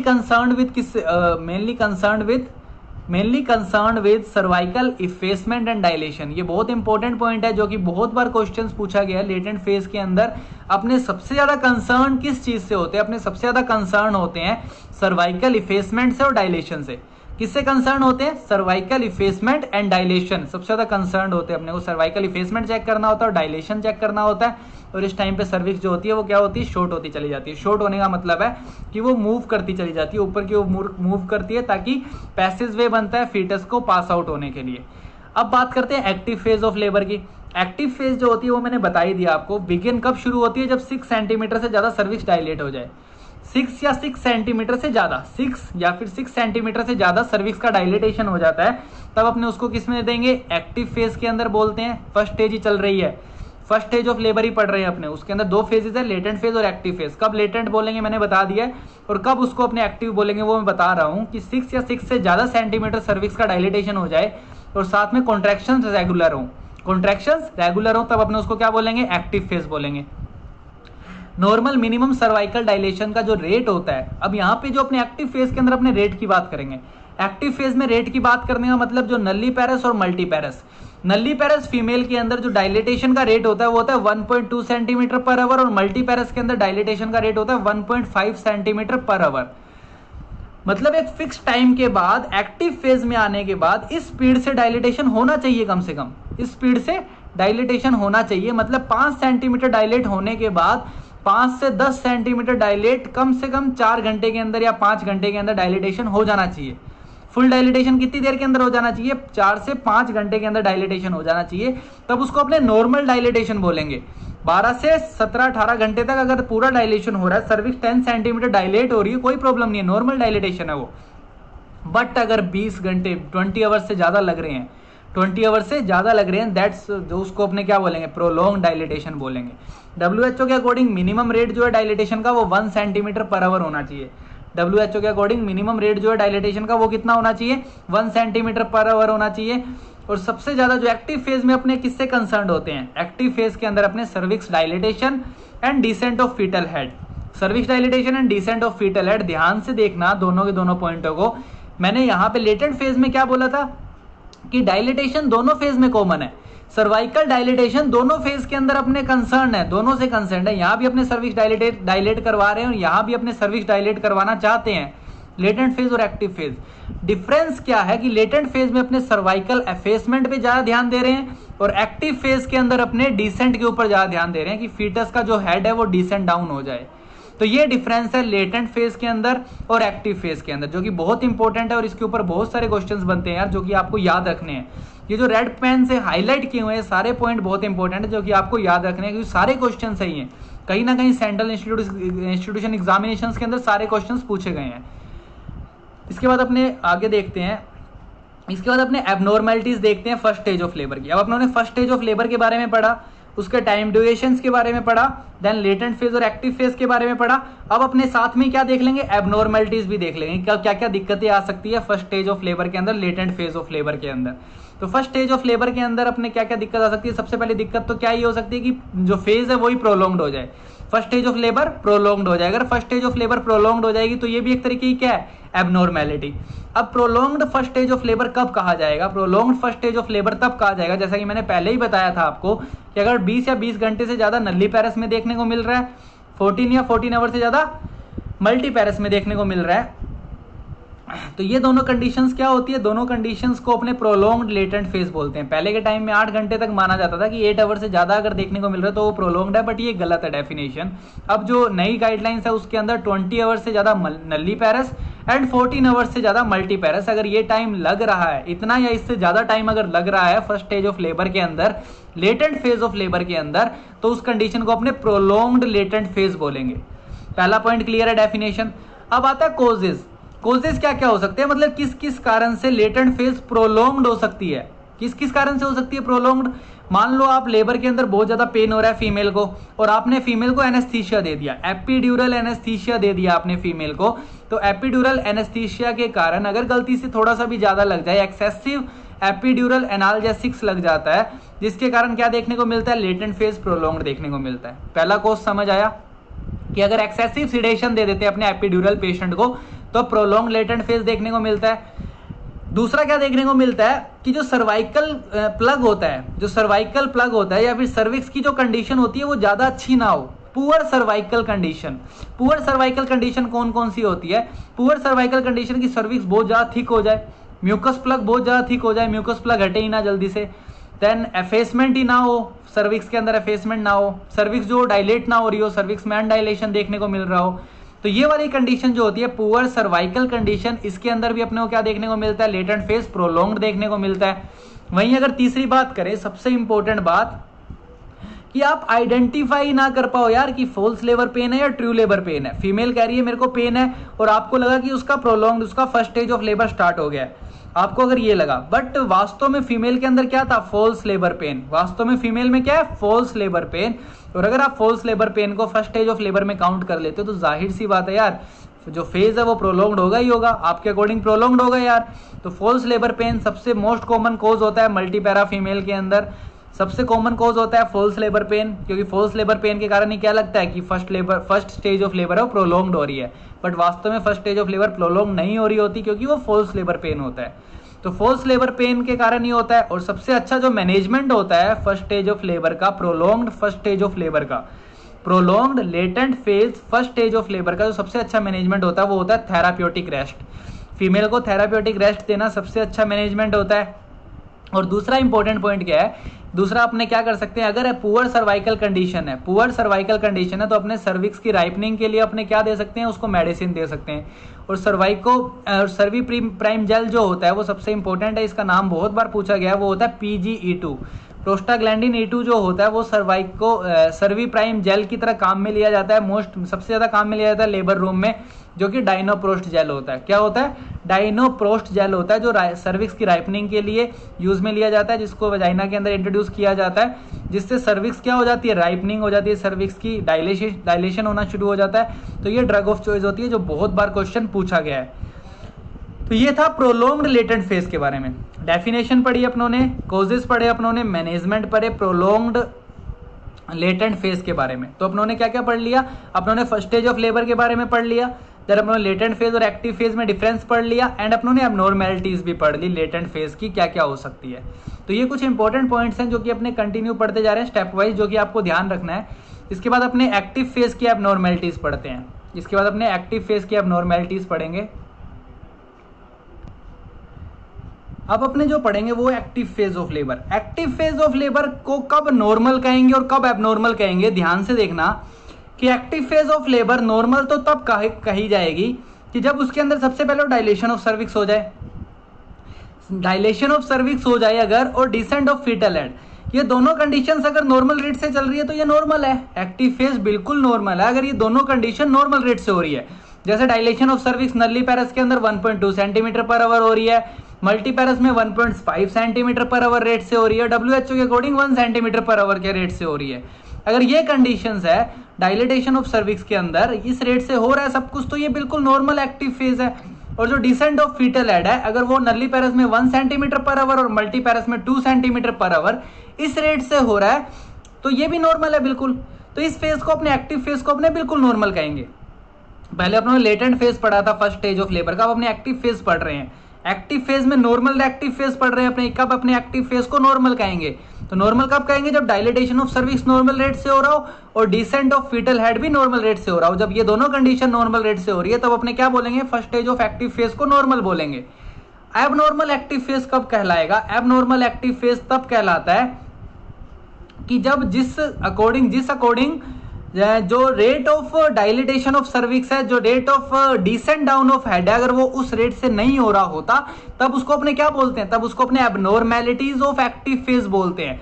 abnormalities of active phase को अपने प्रोट्रैक्टेड एक्टिव फेज भी बोलते हैं। एबनॉर्मेलिटीज ऑफ एक्टिव फेज को अपने क्या बोलते हैं, प्रोट्रैक्टेड एक्टिव फेज। डेफिनेशन की बात करूं तो अगर डायलिटेशन और डिसेंट है वो अगर स्लो रेट से हो रहा हो, 1 सेंटीमीटर पर आवर के रेट से होना था, वो 1 सेंटीमीटर पर रेट के आवर से नहीं हो रहा है, उससे कम रेट से हो रहा है, तो उसके कम रेट से हो रहा है तो उसको अपने क्या बोलेंगे, प्रोट्रैक्टेड एक्टिव फेज बोलेंगे। अब प्रोट्रैक्टेड एक्टिव फेज अगर आइडेंटिफाई कर लिया आपने, कैसे आइडेंटिफाई करोगे, मान लो कि आप लेबर रूम में हो, लेबर रूम में हो तो आपने क्या किया कि आपके पास कोई पेशेंट आया, लेबर का पेशेंट आया तो उसकी आपने सबसे पहले परवेजाइनल एग्जामिनेशन किया। परवेजाइनल एग्जामिनेशन में आपने क्या पता लगाया कि जो सर्विक्स डायलेटेशन है वो 5 सेंटीमीटर तक हो चुका है। सर्विक्स डायलेटेशन 5 सेंटीमीटर हो चुका है, उसका सर्विक्स डायलेटेशन का आपने पता लगा लिया। अब आपने जैसे ही पता लगाया कि अब 5 सेंटीमीटर डायलेट हो चुकी है सर्विक्स, तो कम से कम बाकी 5 सेंटीमीटर डायलेट होने में 5 आवर्स लगेंगे, कम से कम 5 आवर्स लगेंगे। तो आपने क्या किया, आपने कहा कि ठीक है 5 आवर तक आपने उसको रेस्ट करवाया, 5 आवर तक वहां पे आपने वेट किया 5 आवर तक, और 5 आवर के बाद आपने दोबारा से जब आपने सर्विक्स का डायलिटेशन परवेजाइनल एग्जामिनेशन के थ्रू चेक किया तब आपने क्या देखा कि जो सर्विक्स का डायलिटेशन हुआ है वो सिर्फ 1 सेंटीमीटर हुआ है। सर्विक्स का डायलिटेशन जो हुआ है वो सिर्फ 1 सेंटीमीटर हुआ है, मतलब जो सर्विक्स डायलेट हुई है वो 6 सेंटीमीटर हुई है कंप्लीटली, जबकि होनी कितनी चाहिए थी, 10 सेंटीमीटर होनी चाहिए थी, हुई कितनी है, 6 सेंटीमीटर हुई है। तो यहाँ पे आप क्या कहोगे, यहाँ पे आप उस फेज को क्या कहोगे, प्रोट्रैक्टेड एक्टिव फेज। यहाँ पे उस फेज को क्या कहोगे आप, प्रोट्रैक्टेड एक्टिव फेज कहोगे, क्योंकि जिस रेट से सर्विक्स को डायलेट होना था उस रेट से वो नहीं हुई है, उससे कम रेट से हुई है, तब आप क्या करोगे, उसको प्रोट्रैक्टेड एक्टिव फेज कहोगे।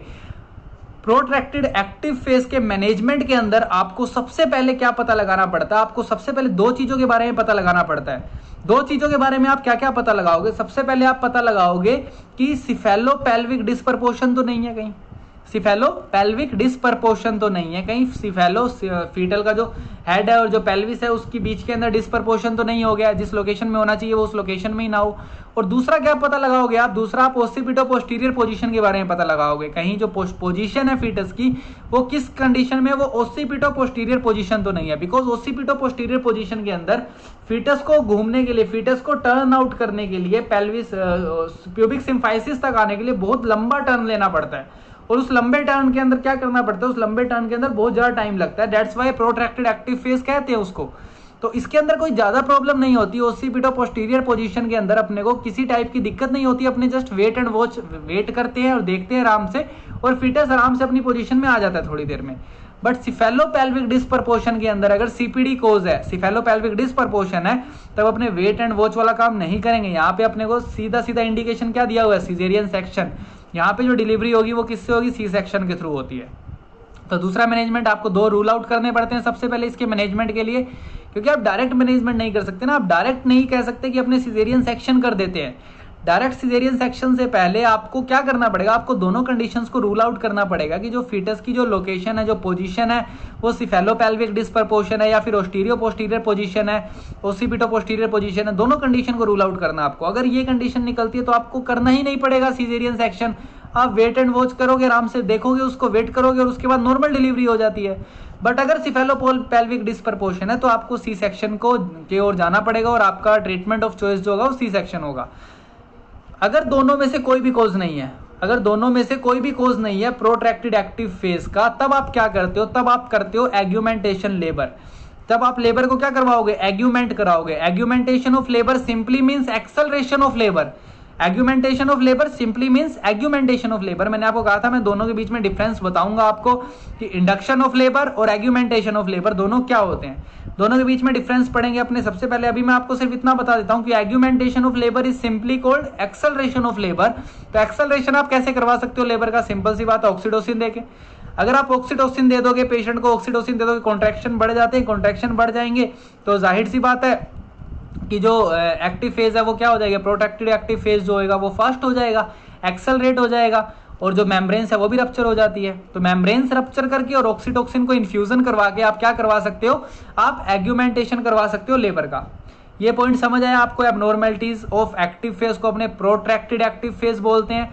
अगर नॉर्मल रेट से कम रेट से अगर डिसेंट और डायलेशन हो रहा है तब अपने उसको क्या बोलेंगे, प्रोट्रैक्टेड एक्टिव फेज बोलेंगे। मैनेजमेंट के अंदर अपने पहले 2 कंडीशंस के बारे में पता लगाएंगे, सिफेलोपेल्विक डिस्प्रपोर्शन एंड ओसिपिटो पोस्टीरियर पोजीशन। अगर सिफेलोपेल्विक डिस्प्रपोर्शन के बारे में पता लग जाता है तो अपना ट्रीटमेंट ऑफ चॉइस क्या है, सिजेरियन सेक्शन। अगर ओसिपिटो पोस्टीरियर पोजीशन है तो अपने को कुछ भी नहीं करना, वेट एंड वॉच जब तक कि हेड जो है वो प्यूबिक सिम्फाइसिस तक ना आ जाए, पोजीशन जो है नॉर्मल ना हो जाए। और अगर दोनों में से कोई भी कोज नहीं है तब अपने क्या करवाएंगे, लेबर को एग्यूमेंट करवाते हैं by rupturing of membrane and oxytocin infusion. ये पॉइंट क्लियर हो गया। उसके बाद अपने पढ़ते हैं दोनों के बीच में डिफरेंस क्या होता है, कि एग्यूमेंटेशन ऑफ लेबर और इंडक्शन ऑफ लेबर के बीच में डिफरेंस क्या होता है। ध्यान से देखना, इंडक्शन ऑफ लेबर कब कहोगे फीमेल के अंदर, इंडक्शन ऑफ लेबर का मतलब होता है लेबर को शुरू करवाना, लेबर को इंड्यूस करवाना। इंडक्शन ऑफ लेबर हमेशा तब की जाएगी जब फीमेल लेबर के अंदर नहीं होती। फीमेल लेबर के अंदर जब नहीं होती तब अपने क्या करवाते हैं, इंडक्शन ऑफ लेबर करवाते हैं, initiate labour in her, initiation करवाना लेबर को। वहीं एग्यूमेंटेशन ऑफ लेबर कब कहलाती है, एग्यूमेंटेशन ऑफ लेबर का मतलब होता है फीमेल ऑलरेडी लेबर के अंदर है, फीमेल ऑलरेडी लेबर के अंदर होती है। इस कंडीशन को अपने क्या बोलते हैं, एग्यूमेंटेशन ऑफ लेबर बोलते हैं। और इस कंडीशन के अंदर अपने क्या करते हैं, फीमेल की जो इफ प्रोग्रेस ऑफ लेबर, अगर फीमेल के अंदर लेबर का प्रोसेस अगर स्लो है, लेबर अगर बहुत कम स्पीड से हो रही है, जिस रेट से होना चाहिए उस रेट से अगर लेबर नहीं प्रोसेस कर रही, तब अपने क्या करवाते हैं, एग्यूमेंटेशन करवाते हैं लेबर का। और एग्यूमेंटेशन के अंदर अपने एक्सेलरेट करवाते हैं पूरे के पूरे प्रोसेस ऑफ लेबर को। क्या करवाते हैं, अपने एक्सेलरेट करवाते हैं पूरे के पूरे प्रोसेस ऑफ लेबर को। दोनों के बीच में डिफरेंस पता लगा, इंडक्शन पहले से लेबर नहीं थी फीमेल में, लेबर को इनिशिएट करवाना। एग्यूमेंटेशन फीमेल ऑलरेडी लेबर के अंदर थी, उसको एक्सेलरेट करवाना। दोनों में डिफरेंस है। अब किस किस चीजों से करवा सकते हैं अपने, ध्यान से देखना कि इंडक्शन ऑफ लेबर जो होता है वो तो अपने किससे करवा सकते हैं, इंडक्शन ऑफ लेबर अपने प्रोस्टाग्लैंडिन से करवा सकते हैं। इंडक्शन ऑफ लेबर प्रोस्टाग्लैंडिन से करवा सकते हैं। प्रोस्टाग्लैंडिन में सबसे अच्छा प्रोस्टाग्लैंडिन जो अपने यूज में लेते हैं वो होता है डाइनोप्रोस्ट। डाइनोप्रोस्ट सबसे अच्छा ऑप्शन है, बेस्ट होता है, सर्विप्राइम जेल होता है डाइनोप्रोस्ट। एंड आजकल अपने मीजोप्रोस्ट भी ले सकते हैं काम में, PG-E1 होता है, PG-E1 जो होता है वो मीजोप्रोस्ट होता है, इसको भी अपने काम में ले सकते हैं। बट मीजोप्रोस्ट जो होता है वो कॉन्ट्रा इंडिकेटेड होता है प्रीवियस सिजेरियन सेक्शन पेशेंट के अंदर। अगर पेशेंट की पहले से कोई डिलीवरी हो रखी है सिजेरियन सेक्शन के थ्रू तो उसमें अपने मीजोप्रोस्ट को काम में नहीं लेते हैं। वहीं एग्यूमेंटेशन की बात करी जाए तो एग्यूमेंटेशन अपने 2 तरीके से करा सकते हैं। एग्यूमेंटेशन एक तो अपने मेम्ब्रेन्स को रप्चर करवा के करवा सकते हैं, अगर आप मेम्ब्रेन्स रप्चर कर दो तो भी एग्यूमेंट हो जाती है लेबर। मेम्ब्रेन रप्चर किससे होती है, वो भी PGE2 से करवा सकते हैं, अपने डाइनोप्रोस्ट से करवा सकते हैं। और दूसरा तो ऑक्सीटोसिन के बारे में पता ही है, ऑक्सीटोसिन से अपने कॉन्ट्रैक्शंस को इंक्रीज करवा सकते हैं। तो ये 2 पॉइंट थे, inductions of labour and augmentation of labour. समझ आए अच्छी तरीके से क्या क्या डिफरेंस है और किस किस के थ्रू अपने करवा सकते हैं। ये इंपॉर्टेंट क्वेश्चन है, इंपॉर्टेंट पॉइंट है, बहुत बार पूछ लिया जाता है क्योंकि बहुत सारे बच्चे कंफ्यूज रहते हैं इन पॉइंट्स के अंदर यार, कि इंडक्शन ऑफ लेबर क्या और एग्यूमेंटेशन ऑफ लेबर क्या है, क्यों बार बार अपने अलग अलग टर्म यूज करते हो जबकि इनका जो काम है वो एक सा ही लगता है दोनों का। बट दोनों के अंदर डिफरेंस क्या आपको पता लग गया अच्छे से। इसके बाद अपने फर्दर कंटिन्यू करते हैं अब Contra indications of artificial rupture of membrane. ये सारे के सारे पॉइंट मैं आपको बता रहा हूँ, ये कहीं ना कहीं काम आएंगे। फर्स्ट स्टेज ऑफ लेबर ही पढ़ रहे हैं अभी तक अपने, फर्स्ट स्टेज ऑफ लेबर में ये सारी चीजें पढ़ रहे हैं अपने। फर्स्ट स्टेज ऑफ लेबर में अपने लेटेंट फेज पढ़ ली, एक्टिव फेज पढ़ ली, लेटेंट फेज की एबनॉर्मेलिटीज पढ़ ली, देन अपने नॉर्मल एक्टिव फेज पढ़ ली, देन एबनॉर्मल एक्टिव फेज के बारे में पढ़ लिया अपनों ने। उसके बाद अपनों ने एग्यूमेंटेशन और इंडक्शन ऑफ लेबर के बारे में पढ़ लिया। और अपने अब वो वाली कंडीशंस पढ़ेंगे सारी की सारी की जब आप आर्टिफिशियल रप्चर ऑफ मेम्ब्रेन नहीं करवा सकते। तो जाहिर सी बात है कि आर्टिफिशियल रप्चर ऑफ मेम्ब्रेन करवाओगे तो आर्टिफिशियल रप्चर ऑफ मेम्ब्रेन करती क्या देखने को मिलेगा कि फीटस और वेजाइना दोनों कॉन्टैक्ट के अंदर आएंगे। आर्टिफिशियल रप्चर ऑफ मेम्ब्रेन करते ही फीटस और वेजाइना क्या होगा, फीटस और वेजाइना दोनों कॉन्टैक्ट के अंदर आते हैं। नॉर्मल कंडीशन के अंदर जो मेम्ब्रेन होती है, नॉर्मल कंडीशन में membrane first stage of labour तक क्या हो जाती है, खत्म हो जाती है, ब्रेक हो जाती है, फर्स्ट स्टेज ऑफ लेबर तक रप्चर हो जाती है। नॉर्मली कंडीशन के अंदर रप्चर जो होती है मेम्ब्रेन, वो फर्स्ट स्टेज ऑफ लेबर जब खत्म होता है, end of first stage of labour के अंदर मेम्ब्रेन जो होती है वो रप्चर हो जाती है। बट अगर मेम्ब्रेन रप्चर नहीं हुई तो आपको आर्टिफिशियल रप्चर करवाना पड़ता है फर्स्ट स्टेज ऑफ लेबर के एंड के बाद। जैसे ही first stage of labour end हो गई उसके बाद आपको आर्टिफिशियल रप्चर करवाना पड़ता है। बट ऐसी कौन कौन सी कंडीशंस है जहां पे आप नहीं चाहोगे कि आर्टिफिशियल रप्चर करवाई जाए मेम्ब्रेन? कौन कौन सी कंडीशंस है ऐसी? बिल्कुल सिंपल सा कंसेप्ट है कि ऐसी कौन कौन सी कंडीशंस है जहां पे आप फीटस और वेजाइना को कॉन्टैक्ट में लेके आना नहीं चाहते हो। तो सबसे पहली कंडीशन सबको पता है, मैटरनल एचआईवी। अगर फीमेल एचआईवी पॉजिटिव है तब आप कभी भी फीटस को वेजाइना के कांटेक्ट में नहीं लाने देना चाहोगे, कम से कम वेजाइना के कांटेक्ट में लाना चाहोगे आप। इस कंडीशंस के अंदर अपने क्या करते हैं, इस कंडीशन के अंदर अपने फीटस की रप्चर नहीं करते हैं मेम्ब्रेन को, मैटरनल एचआईवी। दूसरा होता है जेनाइटल हर्पस इन्फेक्शन। अगर फीमेल को जेनाइटल हर्पस इन्फेक्शन है उस कंडीशन के अंदर भी अपने फीटस को मैटरनल वेजाइना के कांटेक्ट में नहीं लेके आते, रप्चर नहीं करते। अगर इंट्रायूट्राइन फीटल डेथ हो चुकी है तब भी अपने बहुत कम चांसेस होते हैं अपने फीटस को वेजाइना के कांटेक्ट के अंदर लेके आए, इन्फेक्शन का कोज बहुत ज्यादा होता है। और फोर्थ कंडीशन होती है क्रोनिक पॉलीहाइड्रेमनियोस। क्रोनिक पॉलीहाइड्रेमनियोस का कंसेप्ट समझना क्या होता है। मान लो पेशेंट के अंदर, फीमेल के अंदर पॉलीहाइड्रेमनियोस है। पॉलीहाइड्रेमनियोस सिंपल सी बात है, एमनियोटिक फ्लूइड बहुत ज्यादा है, एमनियोटिक फ्लूइड बहुत ज्यादा है। अब आपने क्या किया, आपने फीमेल के अंदर आर्टिफिशियल रप्चर कर दी मेम्ब्रेन को। जैसे ही आप आर्टिफिशियल रप्चर करोगे मेम्ब्रेन को, पॉलीहाइड्रेमनियोस है, जैसे ही आपने आर्टिफिशियल रप्चर कर दी मेम्ब्रेन्स को, तो होगा क्या, सडनली सारा फ्लूइड बाहर आ जाएगा, सारा एमनियोटिक फ्लूइड बाहर आ जाएगा सडनली, क्योंकि उसमें इतना सारा फ्लूइड था और सडनली आपने सारा फ्लूइड बाहर निकाल दिया। तो क्या एकदम से सारा का सारा जो एमनियोटिक जो मेम्ब्रेन्स होती है एकदम से क्या हो जाएगी, कंप्रेस हो जाएगी, सारी की सारी डीकम्प्रेशन देखने को मिलेगा, सडन डीकम्प्रेशन हो जाएगा सारी की सारी मेम्ब्रेन्स के अंदर। तो इतना सरफेस एरिया था और एकदम से सरफेस एरिया बहुत ज्यादा कम हो जाएगा। और जैसे ही बहुत ज्यादा सरफेस एरिया, एकदम से सरफेस एरिया कम हो जाता है, मेम्ब्रेन्स में से एकदम से फ्लूइड निकल जाता है और डीकम्प्रेशन हो जाता है, सडन डीकम्प्रेशन हो जाता है। तो इस कंडीशंस के अंदर अपने को क्या देखने को मिलता है, इस कंडीशंस के अंदर अपने को प्लेसेंटा का डी अटैचमेंट देखने को मिलता है। ऐसी कंडीशन होती है तो एकदम से प्लेसेंटा क्या होता है, डी अटैच हो जाता है। और प्लेसेंटा डी अटैच हो जाएगा तो जाहिर सी बात है क्या देखने को मिलेगा, फीटस के अंदर डिस्ट्रेस देखने को मिलेगा, फीटस की डेथ हो सकती है। एब्रेप्शियो प्लेसेंटा देखने को मिलता है, इस कंडीशन को अपने क्या बोलते हैं, एब्रेप्शियो प्लेसेंटा देखने को मिलता है, एब्रेप्शियो प्लेसेंटा बोलते हैं इस कंडीशन को अपने। फीटस के अंदर भी, फीटस के ऊपर भी एकदम से क्या देखने को मिलता है, फीटस के अंदर भी सरफेस एरिया बिल्कुल कम हो जाता है। फीटस पहले इतने सारे एरिया में था, एकदम से फीटस के पास जो एरिया होता है वो बिल्कुल कम हो जाता है। तो इस कंडीशंस के अंदर अपने क्या करते हैं, इस कंडीशन में अपने आर्टिफिशियल रप्चर ऑफ मेम्ब्रेन को कॉन्ट्रा इंडिकेटेड करते हैं। तो अब आप कहोगे कि क्रोनिक पॉलीहाइड्रेमनियोस के अंदर अपने को रप्चर तो करनी पड़ेगी मेम्ब्रेन, क्योंकि ऑल थ्रू रप्चर तो होनी है, पॉलीहाइड्रेमनियोस है तो भी रप्चर तो होगी मेम्ब्रेन। तो उस कंडीशन के अंदर अपने क्या करते हैं, कंट्रोल्ड रप्चर करते हैं, controlled artificial rupture of membrane करी जाती है इस कंडीशन के अंदर। अब कंट्रोल रप्चर कैसे करेंगे, कंट्रोल रप्चर ऑफ मेम्ब्रेन को अपने कैसे करते हैं, ध्यान से सुनना। कंट्रोल रप्चर ऑफ मेम्ब्रेन को अपने, जैसे ही मेम्ब्रेन रप्चर होती है तो अपने क्या करते हैं, अपने जो पूरा का पूरा जो अपना पाम होता है पूरा का पूरा वेजाइना के आगे लगा देते हैं। और उसके बाद अपने धीरे धीरे स्लाइटली थोड़ा थोड़ा हटाते जाते हैं, स्लाइटली थोड़ा थोड़ा हटाते जाते हैं हाथ को, जिसके कारण जो फ्लूइड होता है वो धीरे धीरे निकलता है, एकदम से बाहर नहीं आता, धीरे धीरे निकलता है। तो अपने क्या करते हैं, एक बैरियर बना देते हैं, अपने हाथ को बिल्कुल ब्लॉक कर देते हैं पासेज वे को, जिसके कारण जो फ्लूइड होता है वो बहुत धीरे धीरे बाहर आता है, एकदम से बाहर नहीं आता। तो इस कंडीशंस को अपने controlled artificial rupture of membrane बोलते हैं। Controlled artificial rupture of membrane के अंदर आप बैरियर लगाते हो। तो ये वाली कंडीशन थी, बहुत इंपॉर्टेंट क्वेश्चन है, चारों के चारों इंपॉर्टेंट क्वेश्चन है, पूछ लिए जाते हैं, ध्यान से पढ़ना इनको, Contra indication of artificial rupture of membrane. इसके बाद नेक्स्ट स्लाइड के अंदर फर्दर देखते हैं आगे। इसके बाद एक्टिव फेज अरेस्ट, लास्ट है ये, लास्ट पॉइंट है ये फर्स्ट स्टेज ऑफ लेबर के अंदर कि किस कंडीशन को आप एक्टिव फेज अरेस्ट बोलोगे। Active phase arrest, active phase, एक तो प्रोट्रैक्टेड एक्टिव फेज पढ़ाया था मैंने। प्रोट्रैक्टेड एक्टिव फेज को तो सिंपल सी लैंग्वेज में अपनों ने क्या बोला था कि जिस स्पीड से डायलेटेशन और डिसेंट डाउन होना चाहिए उससे अगर कम स्पीड से हो रहा है तो उसको अपनों ने क्या बोला, प्रोट्रैक्टेड एक्टिव फेज। बट अब अपनों ने क्या बोला कि एक्टिव फेज का अरेस्ट कब होगा, कि एक्टिव फेज अरेस्ट तब होगा कि जो सर्विक्स होती है, सर्विक्स जो होती है वो डायलेट तो नहीं हो रही, सर्विक्स डायलेट भी नहीं हो रही और साथ में क्या होगा, मेम्ब्रेन्स भी रप्चर हो जाए। कि सर्विक्स भी डायलेट नहीं हो रही और मेम्ब्रेन्स भी रप्चर हो जाए, इस कंडीशन को अपने क्या बोलते हैं, एक्टिव फेज अरेस्ट। और सर्विक्स जो होती है वो कितनी डायलेट हो चुकी होनी है, सर्विक्स कम से कम 6 सेंटीमीटर डायलेट हो चुकी होती है और साथ में मेम्ब्रेन रप्चर हो जाए, इस कंडीशन को अपने एक्टिव फेज अरेस्ट बोलते हैं। 6 या 6 सेंटीमीटर से ज्यादा सर्विक्स का डायलेटेशन हो जाए और मेम्ब्रेन भी रप्चर हो जाए, इस कंडीशन को अपने क्या बोलेंगे, एक्टिव फेज अरेस्ट बोलते हैं। Adequate uterine contraction are present but no dilatation for 4 hour, मतलब यूट्राइन कॉन्ट्रैक्शन तो प्रेजेंट होते हैं बट उसके बाद भी डायलेटेशन देखने को नहीं मिलता, तो अपने इसको क्या बोलते हैं, एक्टिव फेज अरेस्ट बोलते हैं।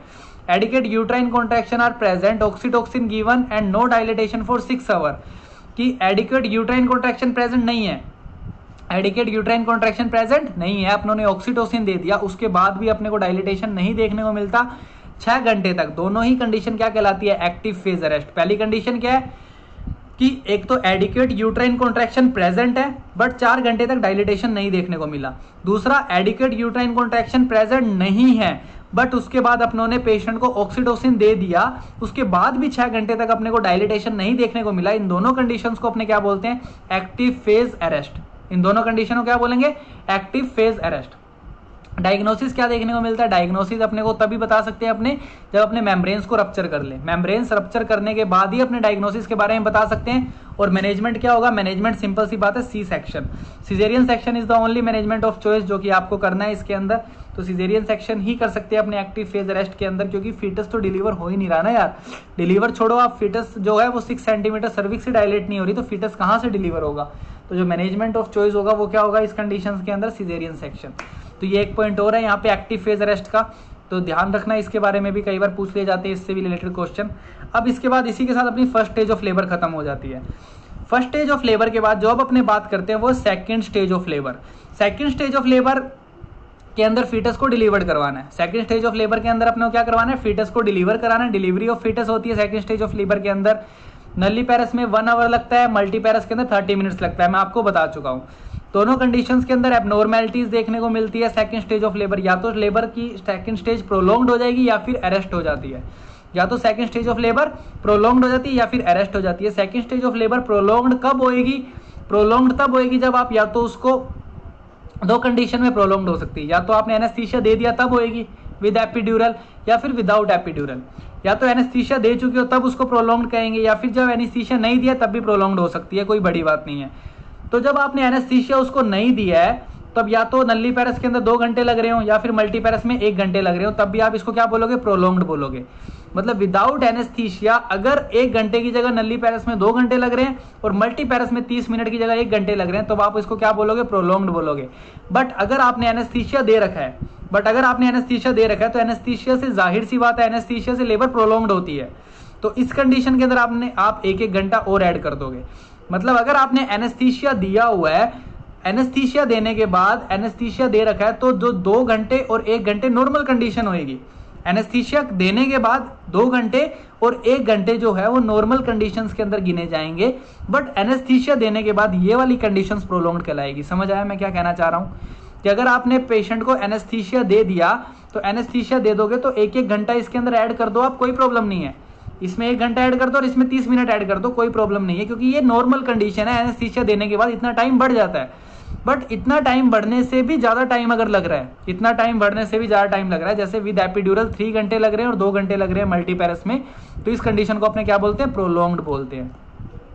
उसके बाद अपने मैनेजमेंट क्या होगा इसका, मैनेजमेंट के अंदर सिंपल सी बात है, मैनेजमेंट किसके ऊपर डिपेंड करता है, स्टेशंस के ऊपर डिपेंड करता है। स्टेशंस जो होते हैं वो मैं आपको पढ़ा चुका हूँ। स्टेशंस के अंदर क्या होता है, लास्ट लेसन के अंदर देखना, स्टेशंस के अंदर पेल्विस के अकॉर्डिंग स्टेशन होता है। हेड जो होता है वो अगर नीचे की तरफ आ रहा है तो 1 स्टेशन, 2 स्टेशन, 3 स्टेशन, अगर वो सेंटर पॉइंट से ऊपर की तरफ है तो -1, -2, -3 ये स्टेशन होते हैं। तो अगर +2 स्टेशन तक आ चुका है, अगर फीटस का जो हेड है वो +2 स्टेशन तक डिसेंड हो चुका है तो अपने फोर्सेप्स डिलीवरी करवा सकते हैं। बट अगर फीटस का हेड जो है वो +2 डिसेंड नहीं हुआ है, +2 से कम डिसेंड हुआ है, मतलब ऊपर की तरफ ही है, तब उस कंडीशन के अंदर अपने को क्या करवाना पड़ेगा, सिजेरियन सेक्शन करवाना पड़ेगा। तो ये इंपॉर्टेंट मैनेजमेंट है सेकंड स्टेज ऑफ लेबर के, कि अगर स्टेशन +2 से ज़्यादा है तब तो अपने फोर्सेप्स डिलीवरी कराएंगे, और स्टेशन अगर +2 से कम है तो सिजेरियन सेक्शन डिलीवरी कराएंगे। अगर स्टेशन वाला पॉइंट समझ नहीं आया तो आप इसको बुक में पढ़ सकते हो, कि जो स्टेशंस होते हैं पेल्विक के जो स्टेशंस होते हैं उसको आप पढ़ सकते हो, इजीली समझ आ जाएंगे। फीटस के हेड के अकॉर्डिंग, डिसेंट के अकॉर्डिंग जो स्टेशंस है वो डिफाइन किए गए हैं। उसके बाद अपने फर्दर कंटिन्यू करते हैं सेकंड स्टेज ऑफ लेबर के बाद अपने सेकंड स्टेज अरेस्ट के बारे में पढ़ लेते हैं। सेकंड स्टेज अरेस्ट कब कहा जाएगा, सेकंड स्टेज अरेस्ट जो होता है अगर प्रोलॉन्ग्ड सेकंड स्टेज है, मतलब सेकंड स्टेज जो है वो प्रोलॉन्ग्ड तो हो ही रही है, सेकंड स्टेज प्रोलॉन्ग्ड हो ही रही है, साथ में 1 घंटे और एक्स्ट्रा लग रहे हैं, तब इस कंडीशन को अपने सेकंड स्टेज अरेस्ट बोलेंगे। विद एपिड्यूरल की बात, विदाउट एपिड्यूरल की बात करते हैं और विद एपिड्यूरल की बात करते हैं। पीछे अपने लेसन के अंदर, पिछले लास्ट स्लाइड के अंदर अपने क्या पढ़ के आए थे, लास्ट स्लाइड के अंदर अपने ने ये पढ़ा था कि एक चीज देखना, 2 पॉइंट है, एक तो प्रोलॉन्ग्ड है और एक अरेस्ट है। प्रोलॉन्ग्ड के अंदर यहाँ पे 2 घंटे थे और यहाँ पे 1 घंटा था, याद आया, पिछले अभी स्लाइड में पढ़ के आए अपने लास्ट स्लाइड के अंदर, कि प्रोलॉन्ग्ड सेकंड स्टेज कब बोलेंगे अपने विदाउट एपिड्यूरल, जब नली पैरस के अंदर 2 घंटे और मल्टी पैरस के अंदर 1 घंटा लग रहा हो, तब उसको अपने प्रोलॉन्ग्ड बोलेंगे। बट यहाँ पे प्रोलॉन्ग्ड सेकंड स्टेज +1 आवर को अपने अरेस्ट बोलते हैं, मतलब 1 घंटा और ऐड कर दिया अपनों ने, तब अपने उसको सेकंड स्टेज अरेस्ट बोलते हैं। तब यहाँ पे नली पैरस में 3 घंटे और मल्टी पैरस के अंदर 2 घंटे, ये कंडीशन हो विदाउट एपिड्यूरल। और विद एपिड्यूरल तो आपको बताइए कि 1 घंटा ऐड करना है आपको, विद एपिड्यूरल 4 घंटे और 3 घंटे। अगर ऐसी कंडीशन है, इतना टाइम लग रहा है, तो इस कंडीशन को अपने क्या बोलते हैं, सेकंड स्टेज अरेस्ट बोलते हैं, या फिर ऑब्स्ट्रक्टेड लेबर बोलते हैं। क्या बोलते हैं, ऑब्स्ट्रक्टेड लेबर बोलते हैं। और इसका एक ही मैनेजमेंट है, सिजेरियन सेक्शन। क्या है इसका मैनेजमेंट, सिजेरियन सेक्शन। टाइम में कंफ्यूज मत होना, सिंपल सा कंसेप्ट याद रखना कि जो सेकंड स्टेज ऑफ लेबर होती है, नली पैरस के अंदर तो 1 घंटा लगता है, मल्टी पैरस के अंदर आधा घंटा लगता है नॉर्मल कंडीशन के अंदर। प्रोलॉन्ग्ड कब कहेंगे, जब नली पैरस के अंदर 2 घंटा लगे और मल्टी पैरस के अंदर 1 घंटा लगे, इसको अपने प्रोलॉन्ग्ड बोलेंगे। अरेस्ट कब बोलेंगे, अरेस्ट कब बोलेंगे, जब नली पैरस में 3 घंटे लगे और मल्टी पैरस में 2 घंटे लगे। ये सारी कंडीशन विदाउट एपिड्यूरल बताई है मैंने आपको। अगर आप एनेस्थीसिया दे रहे हो तो इन सब कंडीशन में 1-1 घंटा और ऐड कर देना, सिंपल है। सारी कंडीशंस में 1-1 घंटा और ऐड कर देना, सिंपल है। तो कंफ्यूज मत होना, सिंपल वाला कंसेप्ट याद रखना। एपिड्यूरल अगर आ जाता है कभी पेपर में एग्जाम के अंदर, तो उसमें 1-1 घंटा ऐड करना आपको, नथिंग एल्स। तो ये सेकंड स्टेज ऑफ लेबर के बारे में, जिसको अपने सेकंड स्टेज प्रोलॉन्ग्ड कब होएगी और अरेस्ट कब होएगी, दोनों की दोनों चीजें अपने पढ़ चुके हैं। सेकंड स्टेज ऑफ लेबर के बाद अब अपने ऑब्स्ट्रक्टेड लेबर के बारे में देख लेते हैं। सेकंड स्टेज ऑफ लेबर ही है ये भी। ऑब्स्ट्रक्टेड लेबर क्या होती है, ऑब्स्ट्रक्टेड लेबर की कंडीशन के अंदर, मतलब सेकंड स्टेज ऑफ लेबर है, अरेस्ट हो चुकी है सेकंड स्टेज ऑफ लेबर, 2 घंटे से भी ज्यादा टाइम लग रहा है नली पैरस के अंदर, मल्टी पैरस के अंदर भी 2 घंटे, नली पैरस में 3 घंटे ज्यादा टाइम लग रहा है, मल्टी पैरस में 2 घंटे ज्यादा टाइम लग रहा है। तो इस कंडीशन में फीमेल की जो हालत होती है, मदर की जो हालत होती है, मदर की कंडीशन जो होती है वो बहुत ज़्यादा खराब हो जाती है। मदर जो होती है वो एग्जॉस्टेड हो जाती है, टैकीपीनिया देखने को मिलता है और एसिडोटिक ब्रीथिंग देखने को मिलती है। क्या देखने को मिल रहा है मदर के अंदर अपने को, मदर बिल्कुल एग्जॉस्टेड हो जाती है, टैकीपीनिया वाली कंडीशन हो जाती है, एसिडोटिक ब्रीथिंग हो जाती है इसके अंदर। अब यहाँ पे अपने क्या करते हैं, यहाँ पे अपने पर abdomen the uterus in pregnancy 2 segments के अंदर डिवाइड करते हैं अपने यूट्रस को। पर एब्डोमिनली यूट्रस को अपने 2 सेगमेंट में डिवाइड करते हैं अपने इस कंडीशन में, एक तो upper uterine segment and lower uterine segment. Upper uterine segment के अंदर अपने क्या करते हैं, अपर यूट्राइन सेगमेंट के अंदर अपने क्या चेक करते हैं, upper uterine segment actually contract and relaxing of labour, tonically contracted. Upper uterine segment check करते हैं अपने, और लोअर यूट्राइन सेगमेंट जो होता है वो पैसिवली डायलेट होता है at the time of labour. दोनों कंडीशन पता है अपने को कि अपर यूट्राइन सेगमेंट जो होता है उसके अंदर तो कॉन्ट्रैक्शन हो रहे होते हैं, lower uterine segment passively dilate हो रहा होता है। अब अपने क्या करते हैं, दोनों की दोनों कंडीशन चेक करते हैं। अगर दोनों की दोनों कंडीशंस चेक हो जाती है अपने को, दोनों की दोनों कंडीशंस चेक कर लेते हैं अपने, टोनिकली कॉन्ट्रैक्टेड भी हो रही है, डायलेटेशन भी हो रहा है, स्ट्रेचिंग आउट भी हो रही है दोनों कंडीशन के अंदर, अगर ये वाली कंडीशंस अपने चेक कर पाते हैं तो अपने को यहाँ पे क्या देखने को मिलता है, अपने को एक रिंग पैल्पेटेड होती है, अपने को एक रिंग के बारे में पता लगता है। इस कंडीशन ऑब्स्ट्रक्टेड लेबर के केस के अंदर अपने एक रिंग को पैल्पेट कर पाते हैं, एक रिंग देखने को मिलती है अपने को। जब अपने अपर यूट्राइन सेगमेंट और लोअर यूट्राइन सेगमेंट को पैल्पेट करते हैं तो इन दोनों के बीच में अपने को एक रिंग देखने को मिलती है, और उस रिंग को अपने क्या बोलते हैं, बेंडल्स रिंग। क्या बोलते हैं, बेंडल्स रिंग। और ये क्वेश्चन है बहुत इंपॉर्टेंट कि कौन सी रिंग पैल्पेट कर पाते हैं अपने, कौन सी रिंग देखने को मिलती है ऑब्स्ट्रक्टेड लेबर के केस में अपने को, तो अपने को बेंडल्स रिंग देखने को मिलती है ऑब्स्ट्रक्टेड लेबर के केस में, जो कि एक इंपॉर्टेंट क्वेश्चन है। इसके बाद अपने फीटल हार्ट साउंड को चेक करते हैं। इस कंडीशन के अंदर फीटल हार्ट साउंड में अपने को क्या क्या देखने को मिलता है, फीटल डिस्ट्रेस देखने को मिलता है या फिर एब्सेंट देखने को मिलती है। या तो फीटल डिस्ट्रेस देखने को मिलेगा या फिर फीटल हार्ट साउंड एब्सेंट देखने को मिलेगी। पर वेजाइनल एग्जामिनेशन में क्या क्या चीजें देखने को मिलती है, पर वेजाइनल एग्जामिनेशन में अपने को ड्राई हॉट ड्राई वेजाइना देखने को मिलती है, ब्लीडिंग प्रेजेंट देखने को मिलती है और इमैच्यूरिया देखने को मिलता है। ये 3 कंडीशंस देखने को मिलती है। फीटस हेड की बात करूं तो फीटस हेड के अंदर अपने को माउल्डिंग, कैपेट कैन बी फेल्ट देखने को मिलता है। फीटल हेड के अंदर अपने को माउल्डिंग देखने को मिलती है, कैपेट कैन बी फेल्ट देखने को मिलता है, कैपेट देखने को मिलता है अपने को। फीटल हेड माउल्डिंग वाली कंडीशंस आपको पता है क्या होती है। मैनेजमेंट की बात की जाए तो मैनेजमेंट के अंदर क्या देखने को मिलता है, मैनेजमेंट का जो प्रिंसिपल होता है, प्रिंसिपल के अंदर आपको बिल्कुल भी इंतजार नहीं करना ऑब्स्ट्रक्टेड लेबर के केस में, क्योंकि ये सेकंड स्टेज ऑफ लेबर है यार। इसमें आप वेट नहीं कर सकते। जहां पे आधा घंटा लग रहा है वहां 2 घंटे लग रहे हैं, जहां 1 घंटा लगना चाहिए था वहां 3 घंटे लग चुके हैं। यहाँ आप वेट एंड वॉच नहीं कर सकते आप। और दूसरा सबसे इंपॉर्टेंट पॉइंट, आप यहाँ पे ऑक्सीटोसिन भी नहीं दे सकते पेशेंट को, कभी भी ऑक्सीटोसिन नहीं देना। यहाँ पे आप और ज्यादा कॉन्ट्रैक्शन करवाने की कोशिश बिल्कुल भी नहीं करोगे। और ज्यादा कॉन्ट्रैक्शन करवाने से बहुत ज्यादा कॉम्प्लिकेशंस हो सकती है। तो इस कंडीशन के अंदर अपने क्या करते हैं, सबसे अच्छा मैनेजमेंट जो होता है वो सिजेरियन सेक्शन होता है। साथ में अपने क्या देते हैं, पेशेंट को एंटीबायोटिक्स देते हैं। साथ में अपने पेशेंट्स को क्या देते हैं, एंटीबायोटिक्स देते हैं। एंटीबायोटिक्स क्यों देनी पड़ती है, इसलिए देनी पड़ती है क्योंकि अपने इस कंडीशन में पर वेजाइनल एग्जामिनेशन बहुत बार कर चुके होते हैं फीमेल का। इस कंडीशन में अपने पर वेजाइनल एग्जामिनेशन बहुत बार कर चुके होते हैं फीमेल का। दैट्स व्हाई एंटीबायोटिक्स देनी बहुत इंपॉर्टेंट होती है। अगर एंटीबायोटिक्स ना दी जाए तो इन्फेक्शन का रिस्क बहुत ज्यादा बढ़ जाता है। कॉम्प्लिकेशंस की बात करें ऑब्स्ट्रक्टेड लेबर की, तो कॉम्प्लिकेशंस के अंदर 2 टाइप के कॉम्प्लिकेशन देखने को मिलते हैं। एक तो यूट्रस का रप्चर होने का रिस्क बहुत ज्यादा बढ़ जाता है, यूट्रस कभी भी रप्चर हो सकती है इस कंडीशन के अंदर। और दूसरा इंपॉर्टेंट पॉइंट क्या है, वेसिको वेजाइनल फिस्टुला देखने को मिलता है। वेसिको वेजाइनल फिस्टुला देखने को मिलता है। और ऑब्स्ट्रक्टेड लेबर के केस में मोस्ट कॉमन कोज है vesico vaginal fistula. Most common cause क्या होता है, वेसिको वेजाइनल फिस्टुला होता है, जो कि ऑब्स्ट्रक्टेड लेबर के कॉम्प्लिकेशन के कारण होता है। तो ये बहुत इंपॉर्टेंट पॉइंट्स है सारे के सारे जो कि मैंने आपको बताया ऑब्स्ट्रक्टेड लेबर के बारे में। काफी इंपॉर्टेंट पॉइंट्स है सारे के सारे जो कि आपको याद रखने हैं। उसके अलावा 2 टाइप की रिंग्स होती है, बेंडल्स रिंग्स एंड स्कौडर रिंग्स होती है। दोनों की दोनों रिंग्स है। काफी बार क्वेश्चंस पूछ लिए जाते हैं इस रिंग्स के ऊपर। बेंडल्स रिंग्स जो होती है वो एक ऑब्स्ट्रक्टेड लेबर के केस में देखने को मिलती है। पैथोलॉजिकल रिंग होती है, रिट्रैक्शन रिंग होती है। बस ये पॉइंट्स याद रखने हैं आपको, इसके बारे में ज्यादा डिटेल में समझने की जरूरत नहीं है। Upper uterine segment lower uterine segment के बीच में देखने को मिलती है और छोटी होती चली जाती है। छोटी होने का मतलब ये अपवर्ड शिफ्ट होती चली जाती है, अपर यूट्राइन सेगमेंट की तरफ शिफ्ट होती चली जाती है। ये वाली रिंग कहाँ सिचुएटेड होती है, जंक्शन पे सिचुएटेड होती है। कहाँ होती है लोकेशन इसकी, जंक्शन के ऊपर लोकेटेड होती है। ये अपर यूट्राइन सेगमेंट और लोअर यूट्राइन सेगमेंट के जंक्शन के ऊपर लोकेटेड होती है। रिंग्स जो होती है वो अपवर्ड मूव करती है, पोजीशन इसकी फिक्स नहीं होती और इसको अपने पर एब्डोमिनली फील कर सकते हैं। पर वेजाइनली फील नहीं कर सकते, पर एब्डोमिनली फील कर सकते हैं। और अगर बेंडल्स रिंग प्रेजेंट है तो अपने मैनेजमेंट होगा वो क्या होगा, सिजेरियन सेक्शन। वहीं मैं अगर दूसरी रिंग की बात करूं, जो दूसरी रिंग है वो कौन सी है, स्कौडर रिंग। स्कौडर रिंग की बात करूं तो स्कौडर रिंग जो होती है वो कब देखने को मिलती है, अगर अपने ऑक्सीडोक्सिन का बहुत ज्यादा यूज कर ले। ऑक्सीडोक्सिन इनजुडिशियली अगर अपने यूज कर लेते हैं तब अपने को क्या देखने को मिलती है, स्कौडर रिंग देखने को मिलती है। स्कौडर रिंग फिजियोलॉजिकल रिंग होती है। स्कौडर रिंग कौन सी रिंग होती है, फिजियोलॉजिकल रिंग होती है। कॉन्स्ट्रिक्शन रिंग होती है, लोकेशन इसकी भी सेम होती है, upper uterine segment lower uterine segment, but इसकी पोजीशन फिक्स होती है। बेंडल्स रिंग की पोजीशन फिक्स नहीं होती, इसकी पोजीशन फिक्स होती है। स्कौडर रिंग को अपने पैल्पेट नहीं कर सकते पर एब्डोमिनली, इसको अपने सिर्फ पर वेजाइनली पैल्पेट कर सकते हैं। और मैनेजमेंट की बात की जाए तो ये रिंग ऑटोमेटिकली डिसअपियर हो जाती है। ये रिंग जो होती है कैसे हो जाती है, ऑटोमेटिकली डिसअपियर हो जाती है। बट अगर ऑटोमेटिकली डिसअपियर नहीं होती तो जाहिर सी बात है सिजेरियन सेक्शन ही करना पड़ेगा आपको, अगर ऑटोमेटिकली डिसअपियर नहीं होती। और सिजेरियन सेक्शन में भी सबसे इंपॉर्टेंट पॉइंट याद रखना, वर्टिकल इंसीजन लगाना पड़ता है।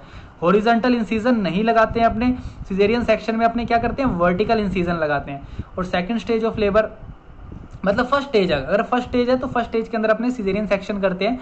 और अगर सेकंड स्टेज है तो सेकंड स्टेज किस पे डिपेंड करता है, सेकंड स्टेज पे पहुंच जाती है। अगर सेकंड स्टेज पहुंच गई, अगर सेकंड स्टेज है तो अपने फीटस के हेड के ऊपर डिपेंड करती है कि फीटस का हेड किस कंडीशन के अंदर है, कौन से स्टेशन के ऊपर है। अगर फीटस का हेड +2 से ज्यादा स्टेशन के ऊपर है तो अपने फोर्सेप्स डिलीवरी कर सकते हैं, और अगर उससे कम है तो सी सेक्शन करना ही पड़ेगा। तो ये कोई खास बड़ी चीज़ नहीं है। बेंडल्स रिंग और स्कौडर रिंग बहुत ज़्यादा याद रखने की भी जरूरत नहीं है, बट कई बार क्वेश्चंस पूछ लिए जाते हैं, कई कंपटीशन एग्जामिनेशंस में इसके क्वेश्चंस देखे तो मैंने आपको पढ़ा दिया बेंडल्स रिंग एंड स्कौडर रिंग्स भी। इंपॉर्टेंट है काफ़ी वैसे तो, क्योंकि काफ़ी ज़्यादा क्वेश्चन पूछे जाते हैं वो इन 2 पॉइंट पे पूछे जाते हैं, पैथोलॉजिकल रिंग और फिजियोलॉजिकल रिंग्स के ऊपर पूछे जाते हैं कि which one is the pathological ring, कौन सी पैथोलॉजिकल रिंग है। और या फिर ये पूछ लिया जाता है बेंडल्स रिंग अपने को कब देखने को मिलती है, तो बेंडल्स रिंग्स अपने को जब अपर ऑब्स्ट्रक्टेड लेबर के केस में देखने को मिलती है, सेकेंड स्टेज ऑफ लेबर के केस के अंदर।